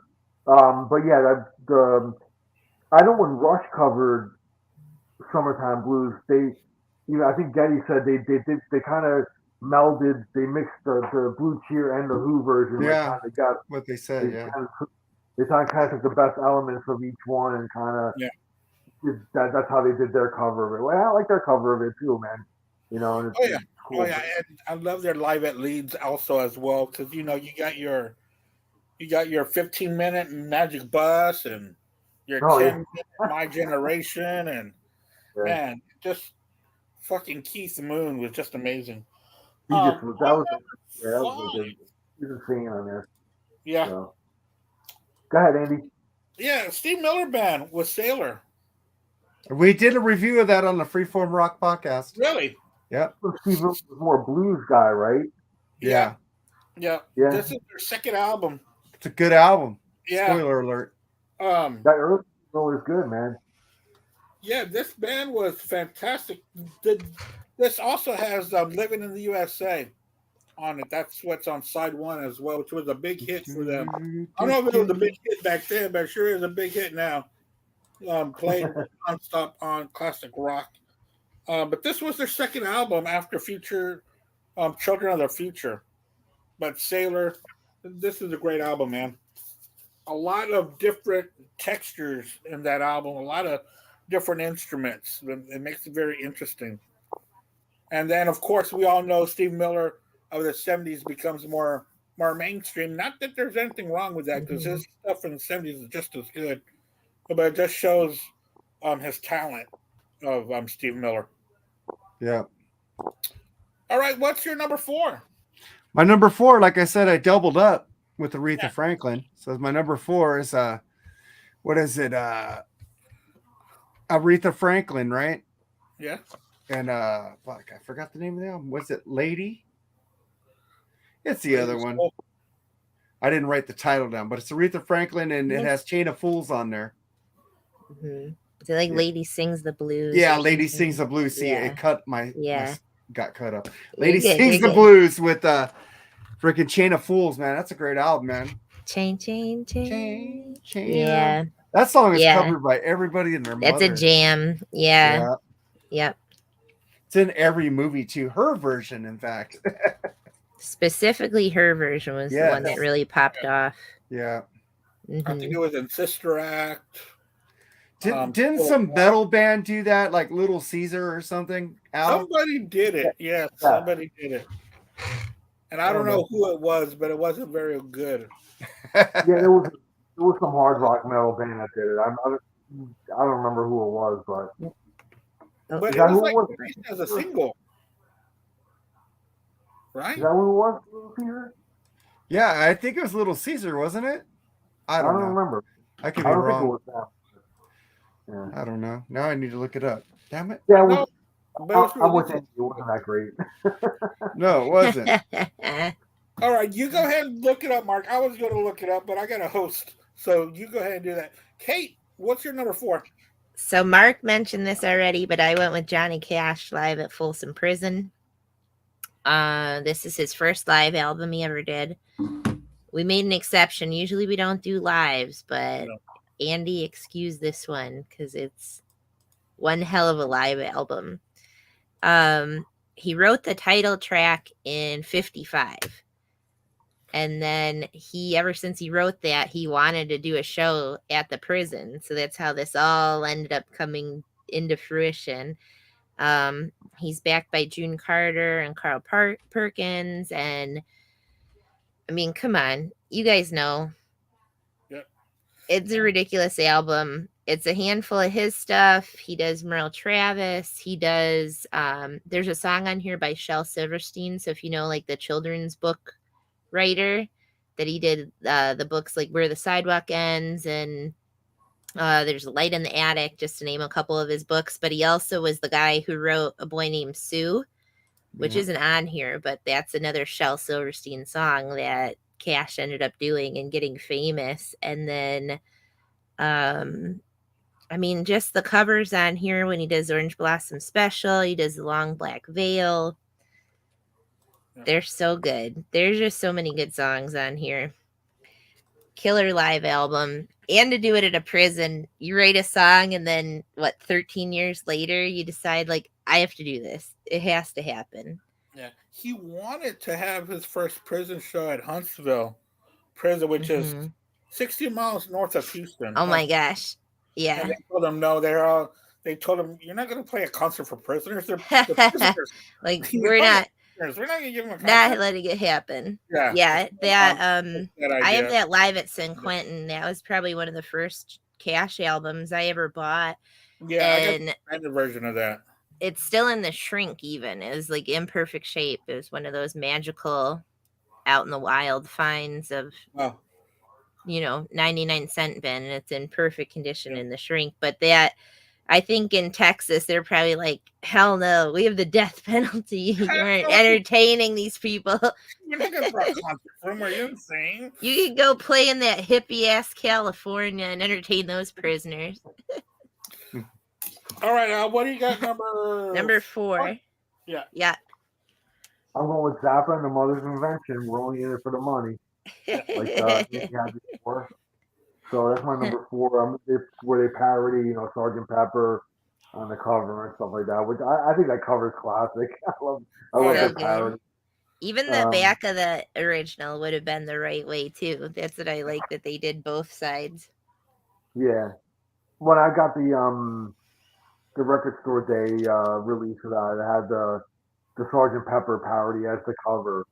So I know the one that Andy has it reversed, has the guys on the front, dressed as like kind of women. Right. What would have been the gatefold is on the outside. Yeah. Yeah.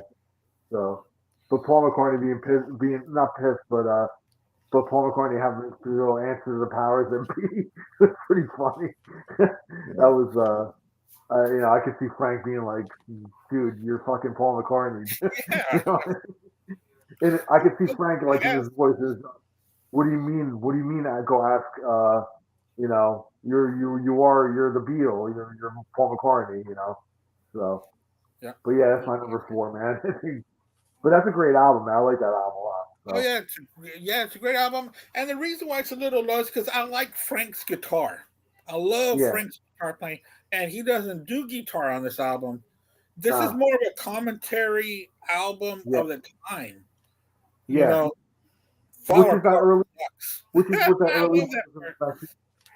what the early Mothers of Invention really kind of is. It's like social commentary and stuff. Although the first album had a lot of Frank guitar in it. I like that one. Yeah. Oh, I love that one. Freak Out, man. It's awesome, man, that one. So, but yeah, I'll go with this one. That's my number 4. And speaking of Freak Out, in 1967 when that was released, it was one of the first double albums, and he speaks. There's a song on there that's so blunt that talks about the Watt riots. So he was very commentary on that one. I mean, it's it's just biting on there. It's such a great album. I just wonder what kind of album he would come out with today with today's climate. I always wonder that, man. What would he talk about with everything that's going on right now? Not just on both sides, on everything. Every angle, yeah. Right now, there's so many artists right now that is too afraid to speak up for what's going on right now. Yeah. I mean, there's nobody out there to say anything on either side, and it's a shame. I definitely can't see Frank, mincing his, like kind of holding back, like he always told it like it is, man. Yeah. In today's climate, I don't think he wouldn't give a shit. He would still, speak his mind. So he would not be scared of cancel culture for sure. Yeah, and his interviews are just legendary, and you really knows what he's thinking. He tells you straight out without mincing words at all. Frank Zappa is a true patriot, and he puts it out there the way that he wants to. My number 4, this has been talked about already, but I love it. Bookends Mhm.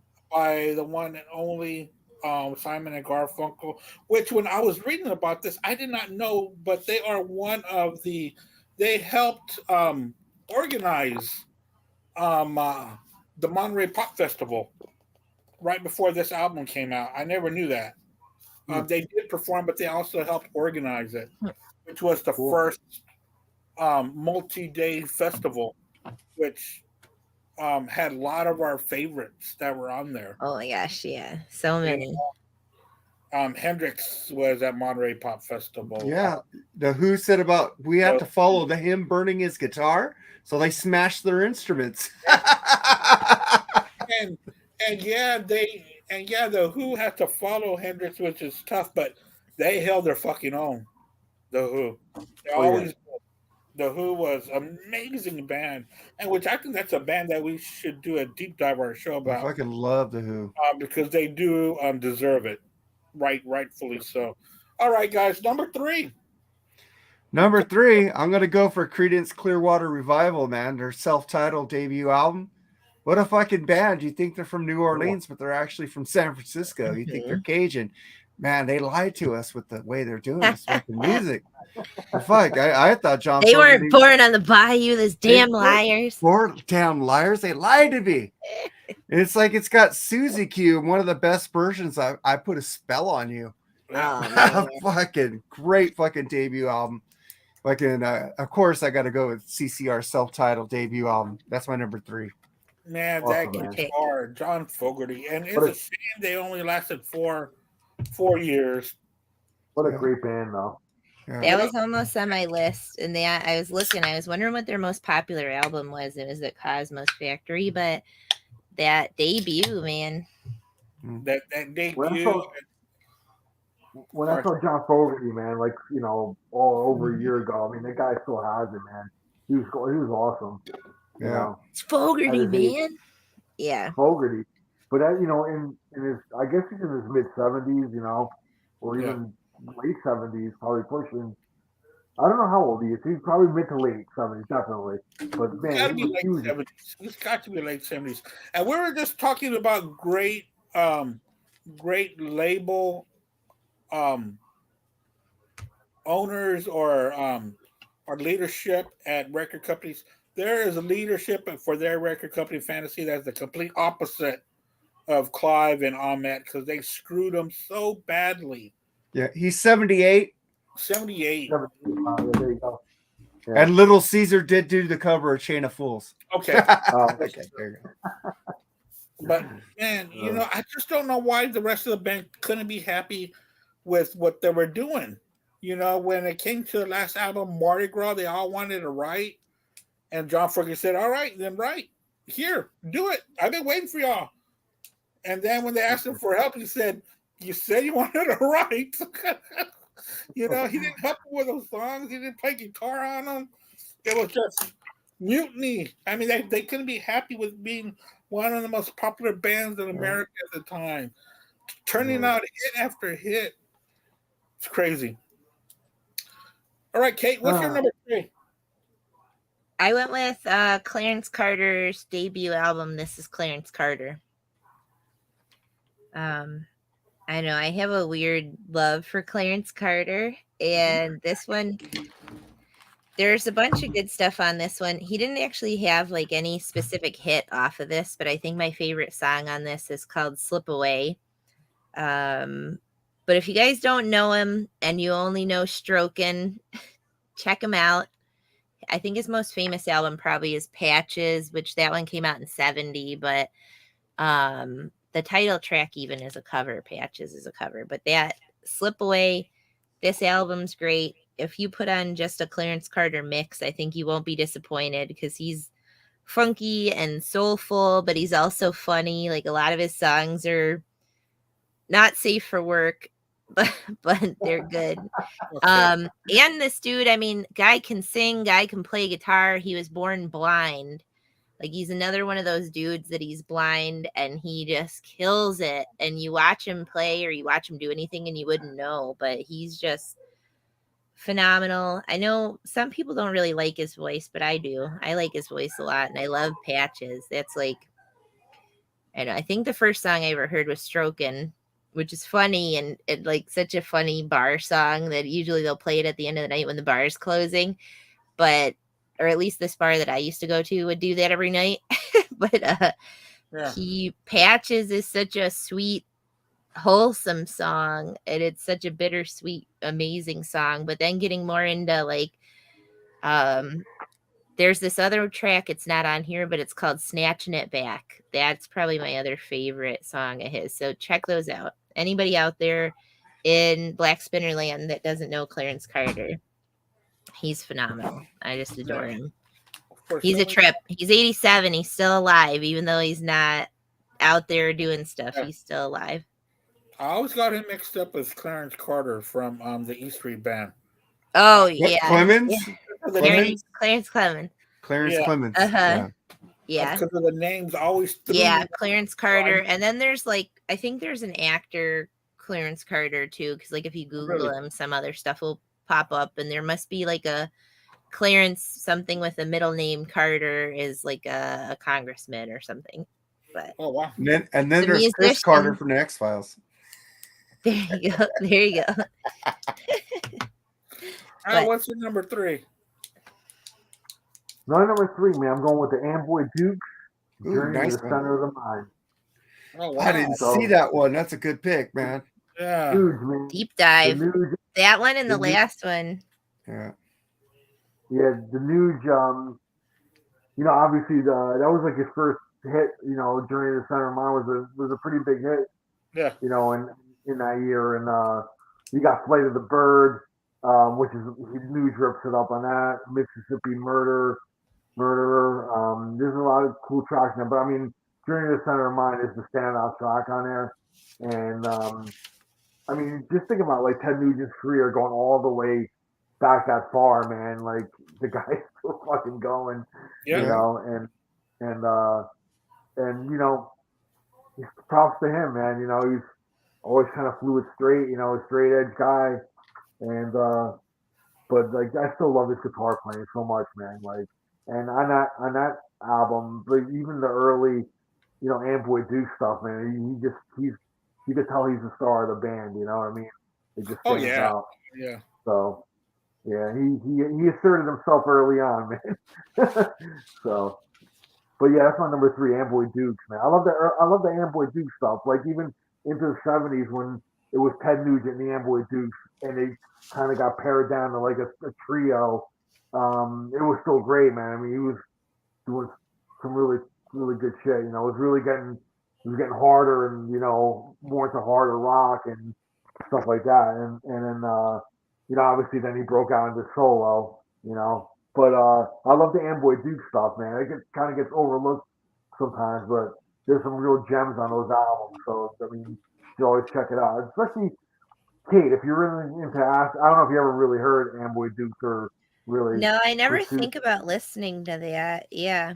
But if you're into acid rock and all that psychedelic, Yeah. I mean, like, I should go back. I know I feel like you've talked about it on something else before. yeah, definitely check out One of the Amboy shows Dukes. maybe a million years ago, I think you talked about him. I'll listen to it. Yeah. So, This album that's my number- specifically, or do you think a different one would be better to check out like this one, the one before this one. I think it was just the Amboy Dukes, the Okay. debut, because they Okay. did have one before this one. So, and then Okay.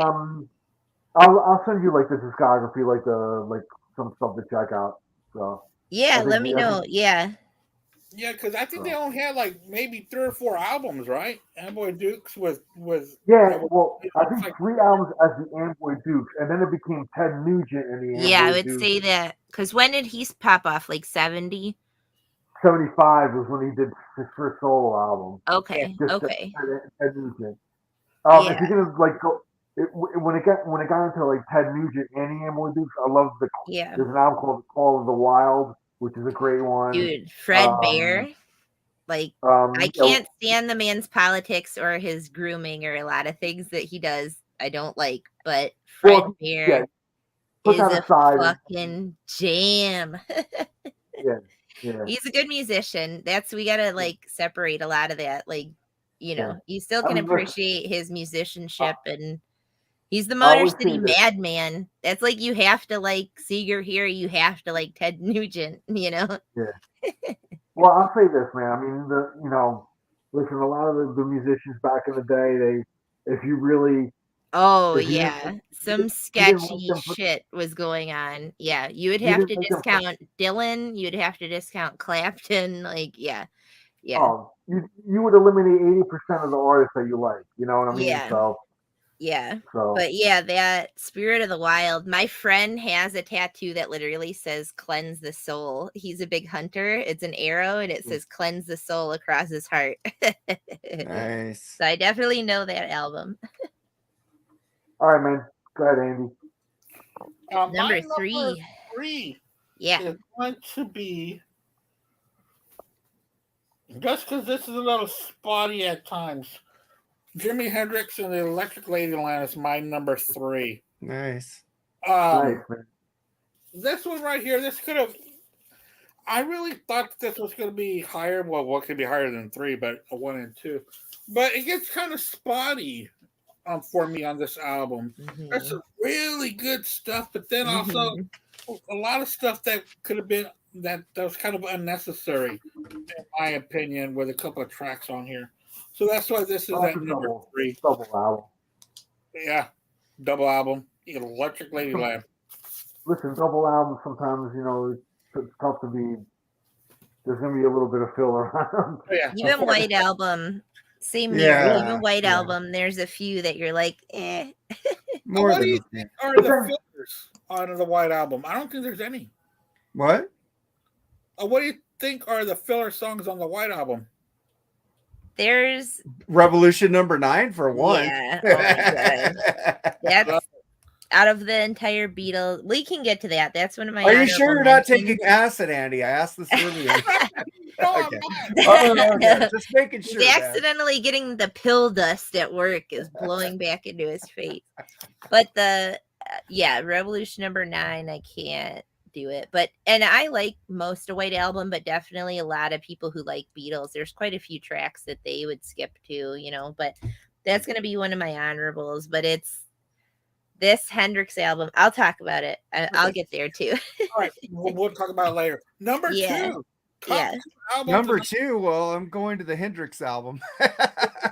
So that's my number 2, man. Yep. But when you got songs on there like freaking what I got it written down here. Oh Voodoo Chili, Crosstown Traffic. It said this album has to be in the top 2 just for those 2 songs alone. It's just amazing. It's an amazing album. The great songs on this album overdo the filler tracks.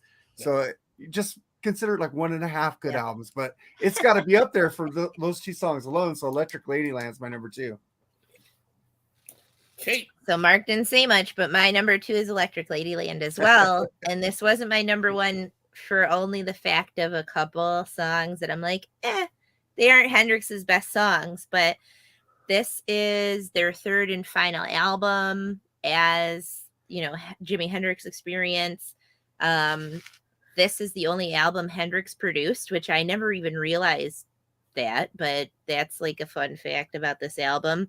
Their most successful album as Jimi Hendrix Experience and their only number 1 album. But yeah, as a 2 LP, there's enough that songs that I love off of this could have just been 1 record. So I agree with you guys that the songs that we all love, All Along the Watchtower, Voodoo Chili, Crosstown Traffic, like those handful of songs that are coming up on this all could have just been 1 album and it would have been perfect. That probably would have been my number 1 pick of 68.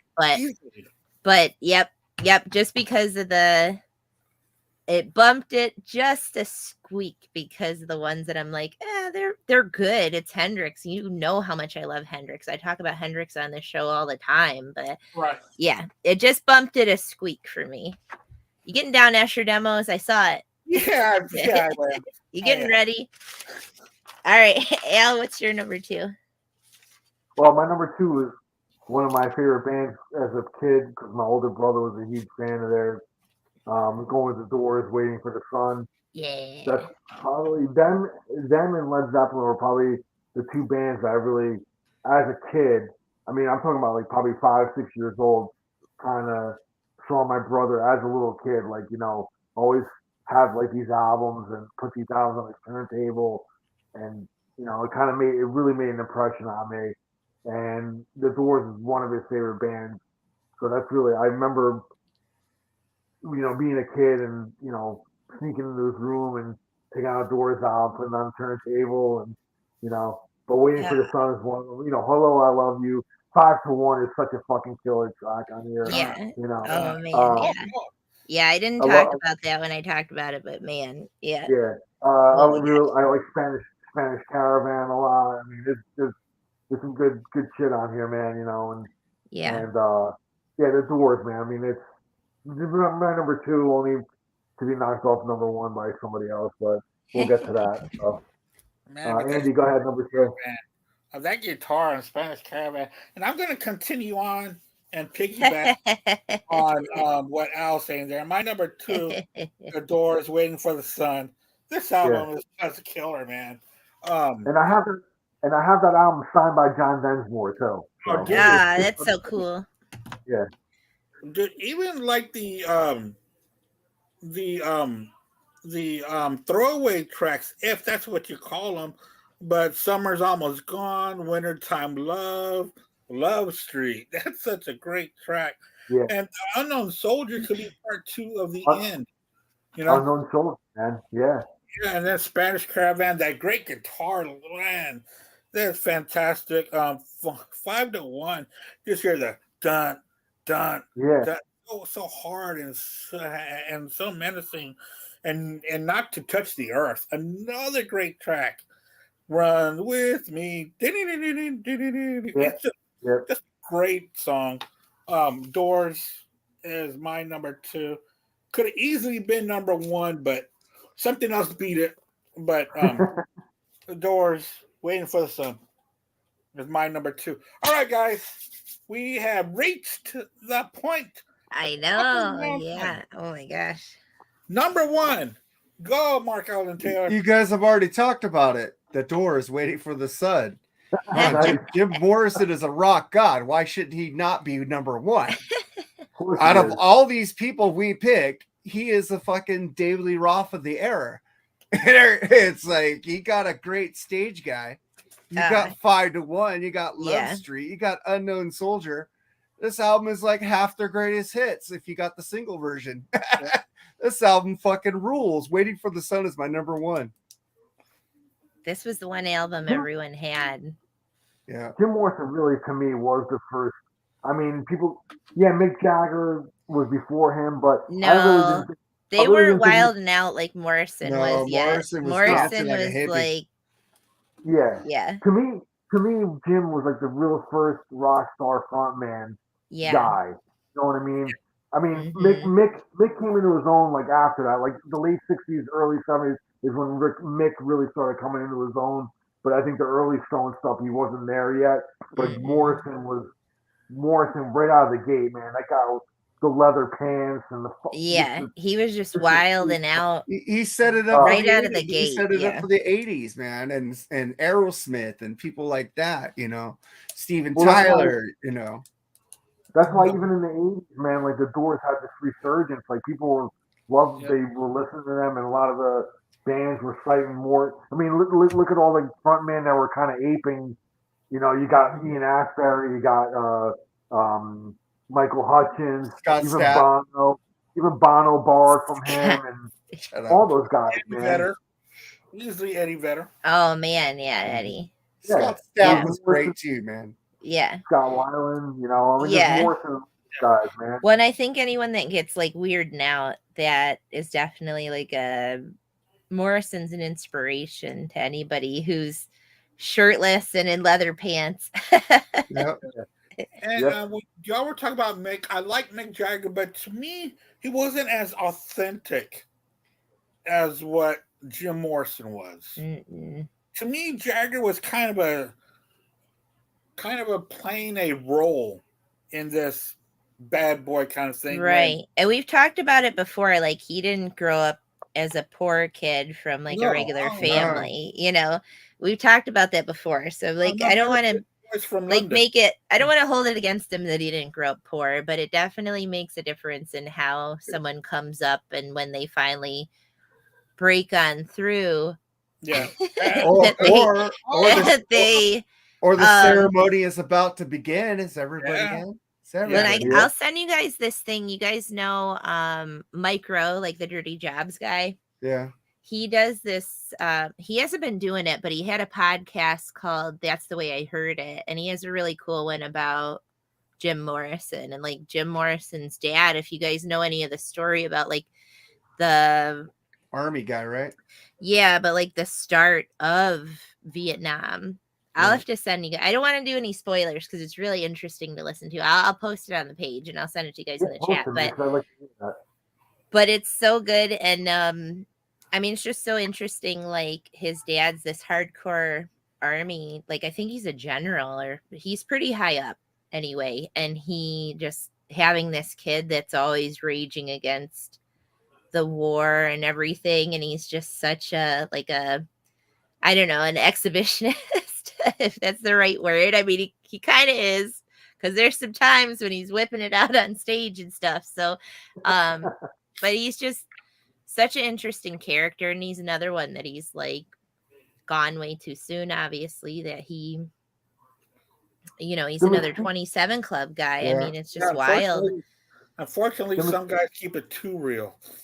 Yeah. Well, and like, I'm not big on astrology. Like, there, you know, I don't really believe in it that much, but there's a big thing about like this Saturn return, like where Saturn's going to be when you were born. It takes that long to get back to that place. And that's like, if you don't have your shit straightened out and you aren't doing right in your life, that's it. So that's allegedly part of why this stuff happens to these people, that like you're doing drugs and drinking and being a disaster and you have all this fame and everything and you're just pissing it away. That's lights out, you know. That's kind of what the thing is allegedly about that. I don't, you know, it's just a weird coincidence. Plus, he was highly intelligent and kept trying to get more intelligent using psychotropic drugs and messing around. Messing around with stuff. The guy burnt the candle at both ends, man. Just doing too much. And I don't want to call any drugs good or bad drugs, but obviously doing bad drugs. And that's when these people fuck up. You know, you're doing stuff that's really dangerous. And we went to his grave when we were in Paris. There's the famous cemetery, Père Lachaise is where he's buried. And if you get the chance to do that, you guys should go. That is such a gorgeous, like if you're into cemeteries at all, I like weird spooky shit, so I like cemeteries, but stunning place. I mean, it's amazing. And there's tons of famous people, like Oscar Wilde's buried there, and Theodore Jericho, and like another musician, Maria Callas. I mean, it's just so interesting. Like one of the most famous opera singers in the world, and like that's where Jim Morrison wanted to be. So yeah, there's this. It's sad that he ended up there that quick, but there's like a thing where he, like a tree next to it that's covered in gum. That's like a tradition to put like bubble gum on this tree, because he would like just like to screw with stuff, and it was like kind of like a fuck you to people to like put gum on stuff. And that's, this tree is like covered, like as far as people can reach up this tree, there is bubble gum all over this whole tree. So it's just a weird thing to go see. But yeah. You talk about cemeteries. There's this thing that I watch on YouTube called like where stars are buried. I forgot what it's called. But I don't know what that is, but you can Google. It's interesting because you could find where anyone is now with Google. Like they show you where the tombs are, where the you know, and the different cemeteries. In fact, when I go to LA, I want to go to one of the famous ones and go see your hip hop guys. Right. A bunch of them are there. I know exactly what you're talking about because a bunch of our Dio's here in LA. Yeah, Dio's grave would be sweet, man. Yeah. I would go to that. I want to go check out some of those. That's when we were in Florida. Like, I'm obsessed with Bob Ross, the Joy of Painting guy. Yeah. And his grave is like 30 minutes outside of Orlando. It's like, I don't want to take an Uber to a cemetery. It's pretty weird, but but I do want to see that one day if we rent a car when we're there. But yeah, the one in LA would be sweet. There's so many interesting many hip hop dudes buried there. And Oh, that's well, like the one in Tennessee. If we all get together for Rockin' Pod, that cemetery, that's an incredible. That's all my old country dudes that I love are buried at that cemetery right there in town. There's a cemetery here in Houston, which is just like 15 miles from here, but that's where Howard Hughes is. Oh man, that'd be so wild. It's pretty cool to go see it because they got. Does he have like a giant crypt or something? Oh well, no, they just have like bars around it where. Okay. But you just can't step into the. They don't want you to get in there. Yeah. Oh, because he didn't like the outside, so that makes difference. Yeah, the agoraphobia will do that to you. Yeah. Yeah, that was one of the first documentaries I ever saw with my mom. It was like the Howard Hughes. Oh yeah, it's pretty wild. Yeah, I like Simpsons do a spoof on that. Have you ever seen the one where Mr. Burns opens the casino? Yeah. It's an older one. Mr. Burns opens a casino and he goes like full Howard Hughes in the top of the casino. Okay. It's pretty funny, but I don't know. But yeah, that if we can all do Rockin' Pod, that one that's down there, man, that would be. Oh my gosh. Yeah, that'd be cool. So number Mark, one, did you get to finish what you were gonna say? Yeah, I'm done with Jim Morrison. Are you sure? Yeah. Okay. You guys added a lot to it. It was awesome. Yeah. Man, he was just so cool. Like, I could gush I'm just saying him. he should have been everybody's number one. He's the true rock star. That's all. But that's what I'm saying. Well, I went weird with my number one. Yeah. My number one is Dr. John's Gree. I saw that and I go, Kate's gonna pick Dr. John. Oh man. I know it's really weird, but what a freaking debut album. And I love Dr. John as a character, and the real human was a genuinely amazing, nice human being. But he actually, I'm probably yelling. Sorry, I'll bring it down a hair. But he made the Dr. John character for someone else. He thought of this and he was going to give it to another musician, and the other musician's kind of like, not really that interested. But he started off, he was a piano player, and he was shot in the ring finger in a robbery, and that screwed him up. So he couldn't play he was originally a guitar player. Is how he ended up. He got shot in the ring finger on his fretting hand, and he couldn't really play guitar well. So then he went to bass, and that wasn't working out well. And then that's when he started playing piano, or should I say piano?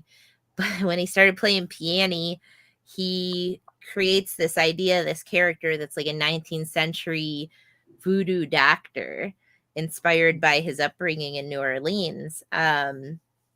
But it's just so interesting, like 1960s when he's shot in the hand. Oh, wow. And then, this guy, like, if you guys haven't listened to him, this is kind of a weird place to start. I'd probably go like Right Place, Wrong Time probably would be the album I'd start at if I was telling people to start on something with Dr. John, because this one's a little heavier and darker and more psychedelic and voodoo-y weird. But it's funny, this whole album being all native New Orleans musicians, this album was recorded in California. Oh wow. It was like, oh, that's really bizarre to me that they did that, but they were at a studio in Cali when they did this. But yeah, I don't know. It's Malcolm John Rebennack Jr. is Dr. John. So check it out. It's so fun. I love it. I love the picture. Is there a lot of Cajun music in that? Yeah, there's a bunch of stuff where you hear them, like the backing band is kind of like chanting and humming, and they're doing like old Creole chants to like do the vibe of the voodoo doctor. So because you definitely get the feel. It's like a good like late summer night album if you're out. Had too many beers or something. I really like that voodoo New Orleans kind of vibe. I love Zydeco, and I love any kind of spooky stuff. So I love voodoo, and I love all the cemeteries down in New Orleans. And we've been there. That they have. I've been down there 4 times, and that's that's one of my favorite cities, and I the love food this. and the music and like the vibe. It's too hot to be pissed off and be shitty towards each other. So it's that old Southern style of like being nice to each other. I always have Um, this weird feeling when I'm in the Bourbon Street area and it's oh 3 my o'clock in gosh, the morning and you're like in yeah, this dark this kind of place haze. and you're like, what's going to happen to me? That's What's that gonna like happen to me? that the purple haze going on that you're just It's kind like, of loaded. It's really late, it's spooky, and there's like that whole energy, nope. and it's just a weird, it's already kind of a weird city, but amazing live music at every bar. Oh, One of yeah. one of my favorite bars in the whole wide world, this jazz club, this old jazz club called Fritzl's, is on Bourbon Street, further down Bourbon from Canal. But oh my god, they have one of the best live jazz bands. It's better than, like, everyone talks about Preservation Hall, and we went Yeah. to see something there, and that cost money, and I was like, it wasn't really that exciting. But that Fritzl's is free band every single night live. They play till like 4 a.m. every night. Yeah. And that's one of the most phenomenal clubs I've ever been to. But shout out Dr. John, his lifetime, 30 studio albums, 9 live albums. He's on thousands of other things with other musicians, literally thousands, not exaggerating. He's on so much other stuff with so many other people. That The Last Waltz, the band thing, I try to watch that every year. Like, I watch Stop Making Sense every year, and I try to watch The Last Waltz every year, and that's his part on that. And that Disney movie he did the soundtrack for, The Princess and the Frog. Did you guys ever catch that? Guys without kids, that might be weird, but Al's daughter might have liked that. That one's really cute, and it's all set in New Orleans. But during Hurricane Katrina, like, my buddy lived down there, and Dr. John was driving around in a truck giving out food and water to people. Like, he wouldn't leave during Hurricane Katrina, and he held out and waited, and then he was going around and taking food and water to people. Yeah, and I was going to say about The Last Waltz. I watch it every Thanksgiving weekend. Oh, nice. Yeah.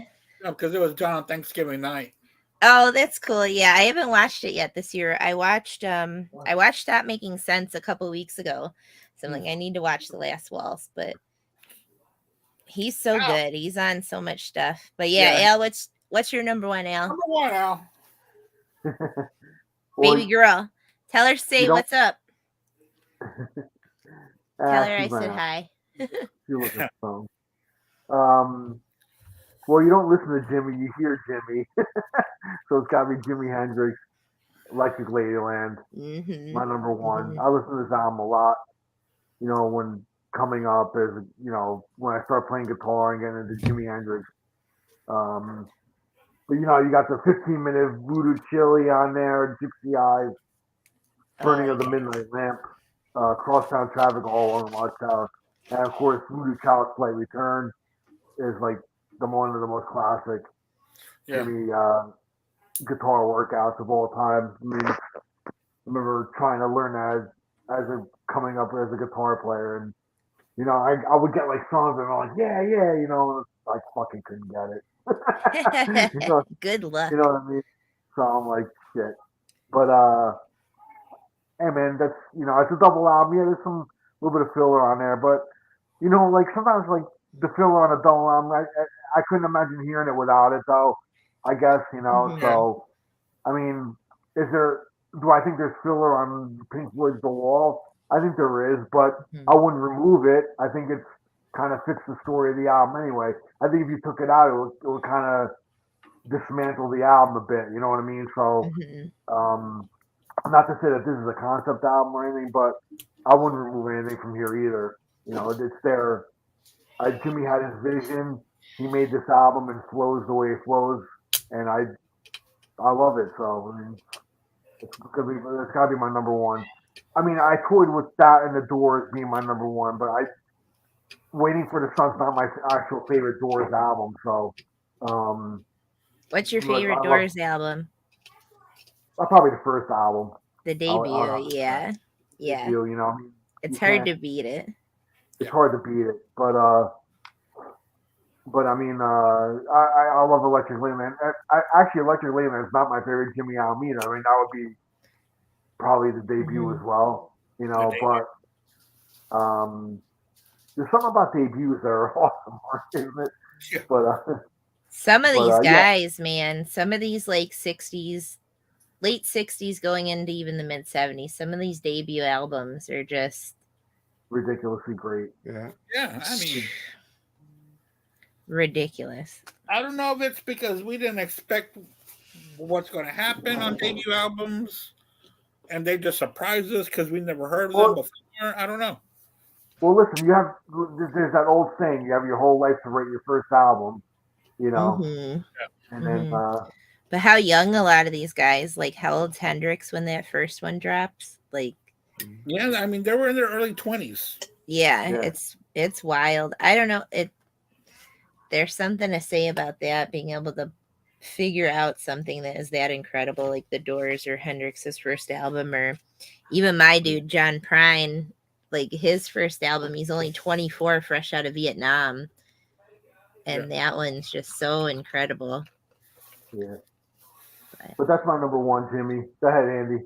I'm glad we all picked that. I had a feeling all of us would pick that in the Doors. Somewhere. My number one has already been talked about, but it's number one because side two is just an amazing guitar workout. Creedence Clearwater Revival's debut. Nice. It's amazing. It's Mhm.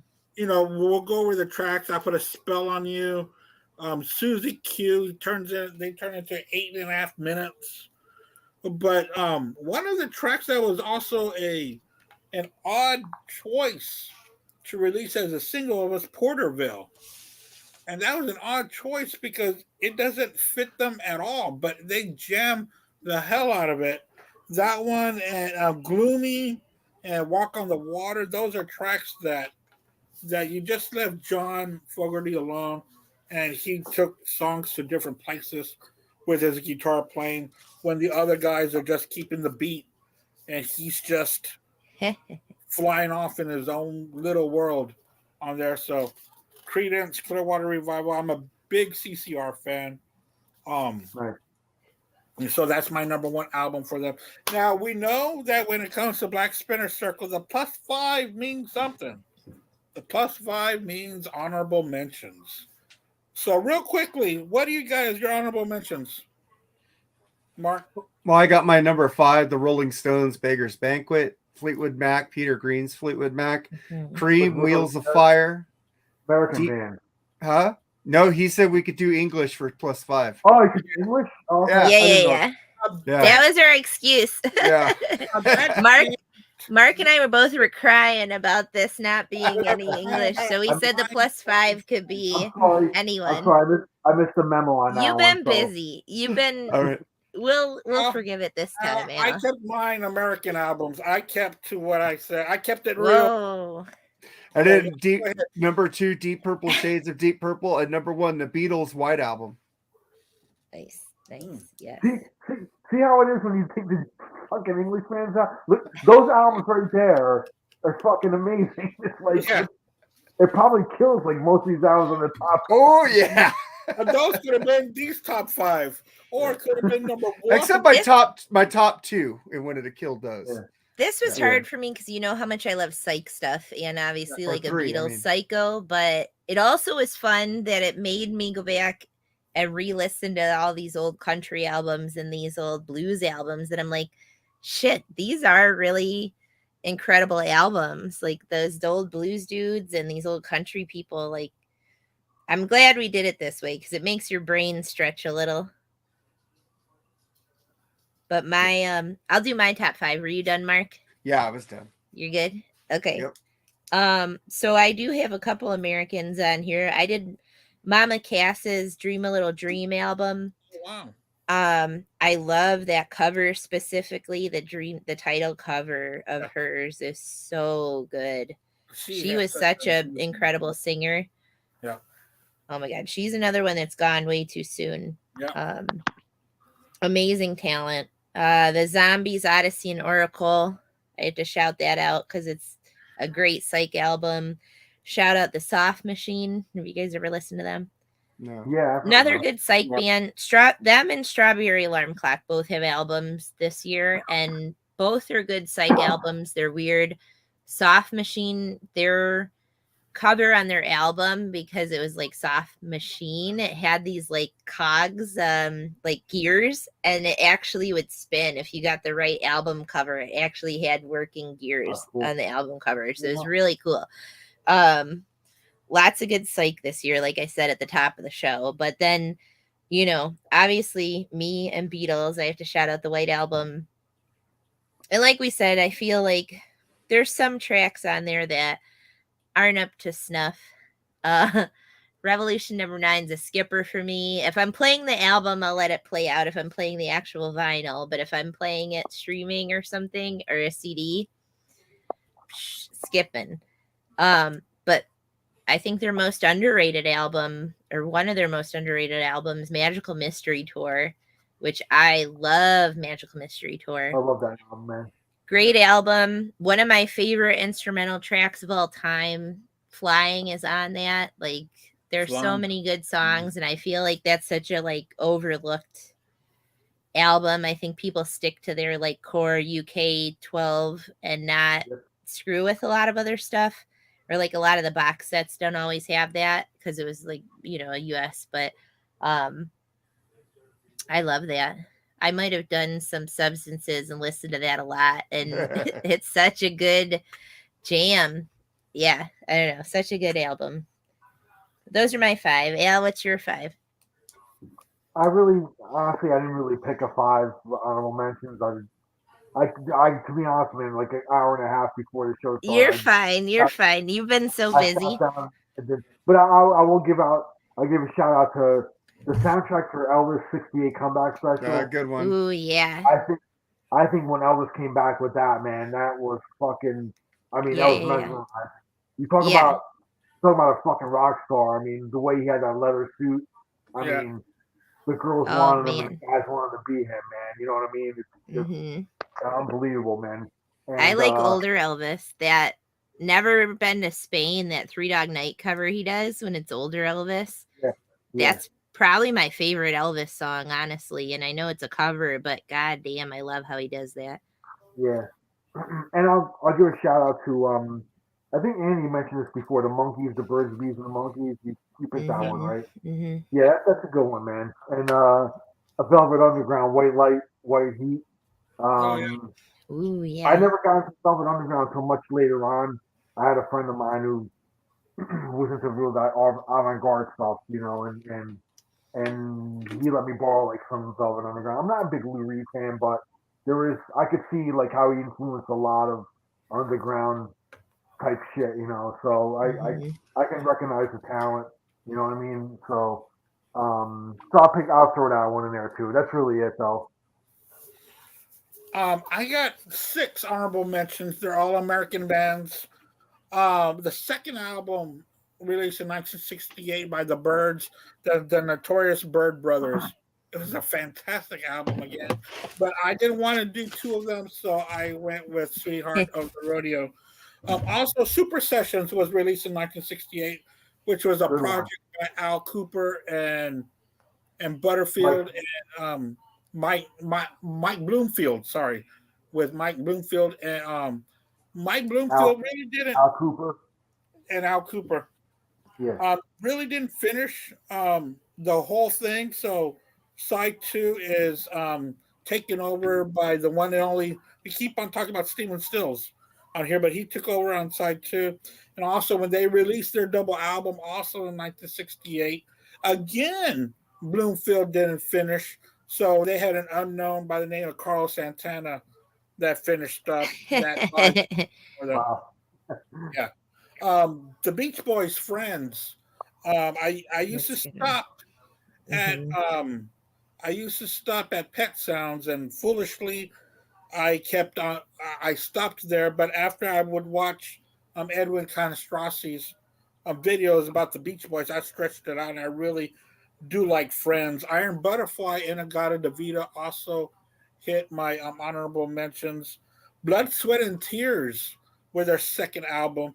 I didn't like their debut that much, but this Blood, Sweat, and Tears, their second album released in 1968, has a lot of their hits, like The Spinning Wheel and When I Die, and they've got a really good Chicago sound, a little bit not quite Chicago, a little bit more darker, a little bit more heavier, but they didn't last that long as Chicago did. So I went with Blood, Sweat, and Tears.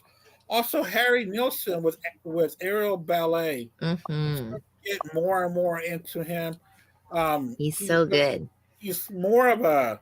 I find him as being a more serious. It's a slow burn. It's slow like burn. You gotta and chill and listen to him. I really like his little playful songs. Mm-hmm. On this one, he also does one, which was covered by what's the name of that band? One is the long Dokken? No. Dokken did do a cover of it. Like It really was. I want to say it's like the Turtles or someone. No, what is it? No, it's those dudes. Oh, Three damn Dog it. Night. Yeah, Three Dog Night. Yeah.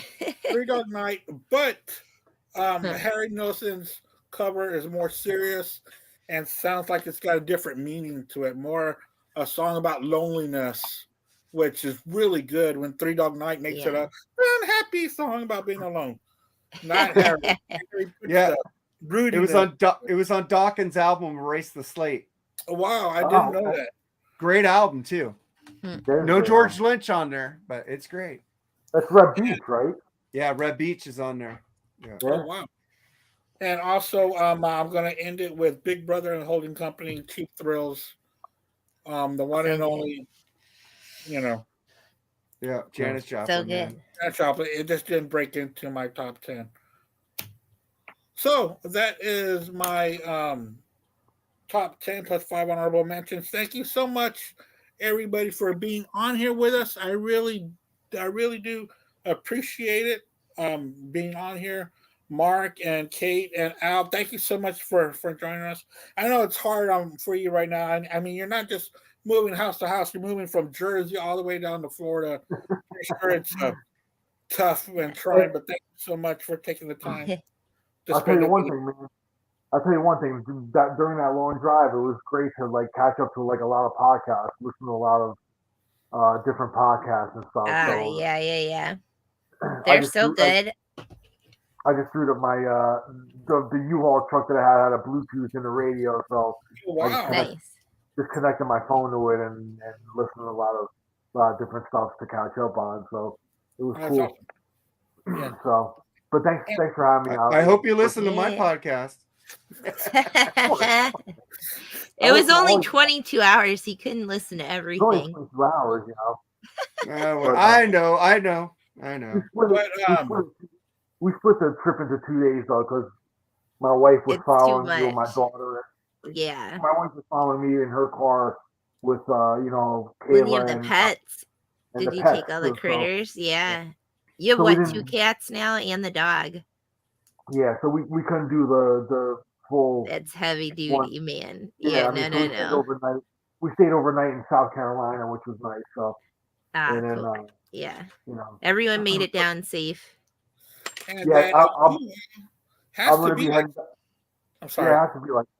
No, I'm sorry. No, it's Oh well, no, but driving that U-Haul, you got to be going at least 65 or 70. You can't zip through. I mean, yeah. You got to slow roll it in a giant moving truck. Yeah, and then going through Pennsylvania and those states there with all the mountains. Anything with hills. Man, you know what? I drove once through Virginia. It took me like 8 freaking hours. Virginia is such a long drive. It's a long state. You gotta watch. You gotta watch driving through Washington D.C. too, because you hit a lot of traffic there if you're going at the wrong hour. So we left our house at like around 3-4 in the morning, and we avoided that traffic. But we did still hit some traffic, but I think it was because of the holiday weekend coming up, and everybody was kind of weird time. Yeah, so but Yeah. but that was cool. And then I'm gonna be here until Sunday, and I'm flying back home. Well, flying back to Jersey on Sunday. So I'm gonna be up there helping my parents out, and I might be up there the rest of the summer. So, but my wife and daughter are down here for good. That's it, you know. So, and then she starts school in August here, so she's not gonna have a long They go summer, back but earlier. Yeah. she's back earlier. So, And if the stars align, Kate and Al will hang out in New York next week. yeah, when are you coming next week? The 14th through the 20th. Yeah, definitely hit me up. Yeah. You know, come to Yeah. Jersey or whatever. We'll meet up and you know we'll Yeah. go to somewhere. You know, I'll show you like some venues or whatever. You know, wherever you want to go. Yeah. Well, All right. They'll have some free concert tickets. right. I'll try to have something there for you. We'll figure something out. No, we'll have a Alright. great time. Yeah, and you'll Cool. love Nick. Nick's a character, so you'll have a fun time. And we'll post pictures on Black Spinner. Yeah. Cool. There we go. Yeah, I'm so stoked. I love New York. New York's amazing. So I'm really excited. This will be my third time. Beautiful.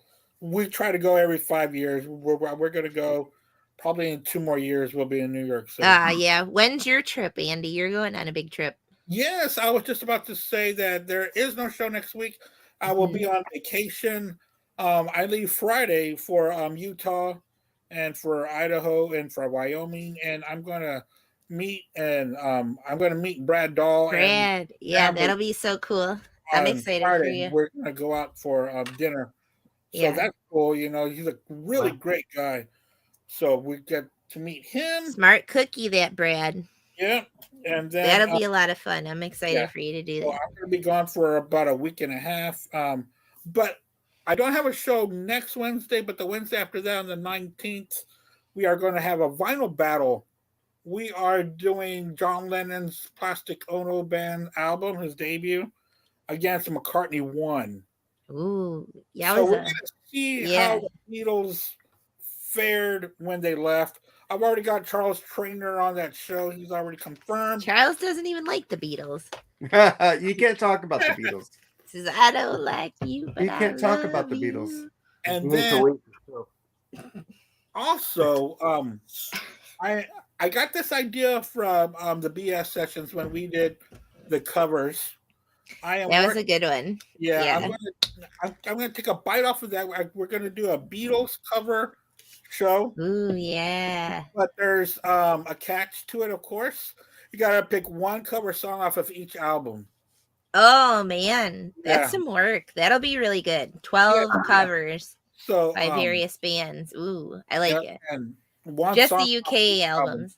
No, all the albums, and plus the past masters. But we'll work on that. Oh man, that'll be really good. Later on this month, we are going to be doing One and Done with Aerosmith as well. Ooh. That's how we're going to finish July, and I think, I think Mark is going to be doing that one along with Jerry and along with Al. So thank you so much, all you guys that always say yes to these ideas that pop in my head. Thank you so much. And thanks for hosting, Andy. You're a good orchestrator of a ship of fools, and you steer the ship. Chain. It's a ship of friends who know what they're talking about. So it's always so much fun. I appreciate all your work getting us together. And Kate, nice to see you, Mark. I'll look forward to being on your show tomorrow.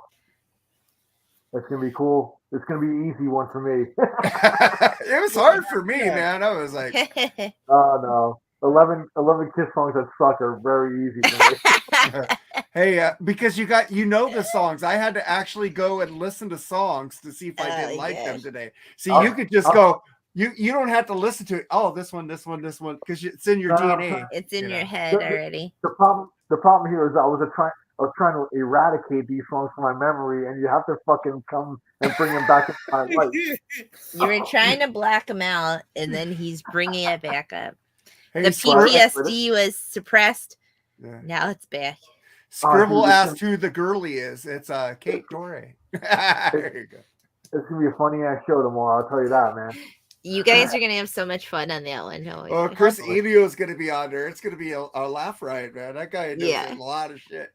You and Chris, man. You and Chris, Al, are like oil and water, or two they're peas in the a same pod. on their knowledge of Two stuff, peas man. in a It's pod. awesome. All right. Yeah. Yeah, and in fact, I've already got plans to listen to that in the airplane on the way to Utah. I'm already planning to listen to that. That'll be fun. Yeah. Oh yeah. That'll be a lot of fun. I'll listen to that one because it's hating on Kiss. Suck episodes seem to do good, so we People always love it when it's negative. Yeah. I know. All right, guys, we're about to wrap this up. Do you want to plug anything, Mark? Yeah, check out the Freeform Rock Show every Tuesday night on thatmetalstation.com.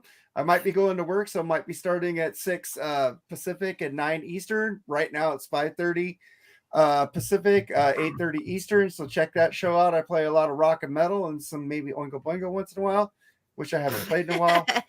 Yesterday was All American. Check out the podcast. We have 2 episodes out that were released the day after each other. We have the Perfect Circle episode, and then we did freaking Painkiller by Judas Priest. So we have 2 episodes out right now. So I think they're taken away from each other, but they're getting up there. But also check out the Mark and Jerry BS sessions. Mark and Jerry with Charles BS sessions. Tomorrow we're going to be with Al doing the 11 suckiest songs Kiss like songs this. that suck. Yeah, Kiss songs that suck. Yeah, that's how I worded it. Yeah. Kate, what do you got going on? Check out the last BS sessions because yours truly was on the cover. 11 covers up. I've been astray from the vinyl community in sales, but if you're looking for something specific, hit me up and I'll see if I have it. Hopefully I'll have more time soon-ish to be able to actually do some auctions and stuff. So we'll see what happens during the summer. Summer's a little kooky. We're having some family health issues, but everybody's doing okay, luckily. So watch BS sessions. I was on Eddie Canestracci's podcast, the Rock All Over You. We did a Beatles one. I don't know if they posted that yet. No, you guys can check me out on those. I don't know. I don't have a Black Spinner scheduled, but let me know when that Beatles one is going to happen because I'll definitely do that one. Got it. But I'll turn it over to Al. Al, what you got? Nah, man, I'll just be throwing my back out tomorrow, moving more boxes. We're a girdle. But, we're one of those. We're one of those moving braces. Those things actually hurt you. Oh, really? Yeah, yeah, they do. I thought they my work used to make us wear it, and then they took it away because studies say that's actually like a brace for you, so you actually will lift more. So you're stuff. doing too much. You're doing too much. Oh my gosh! Yeah, that makes sense. Yeah, that makes sense. Lift with your legs.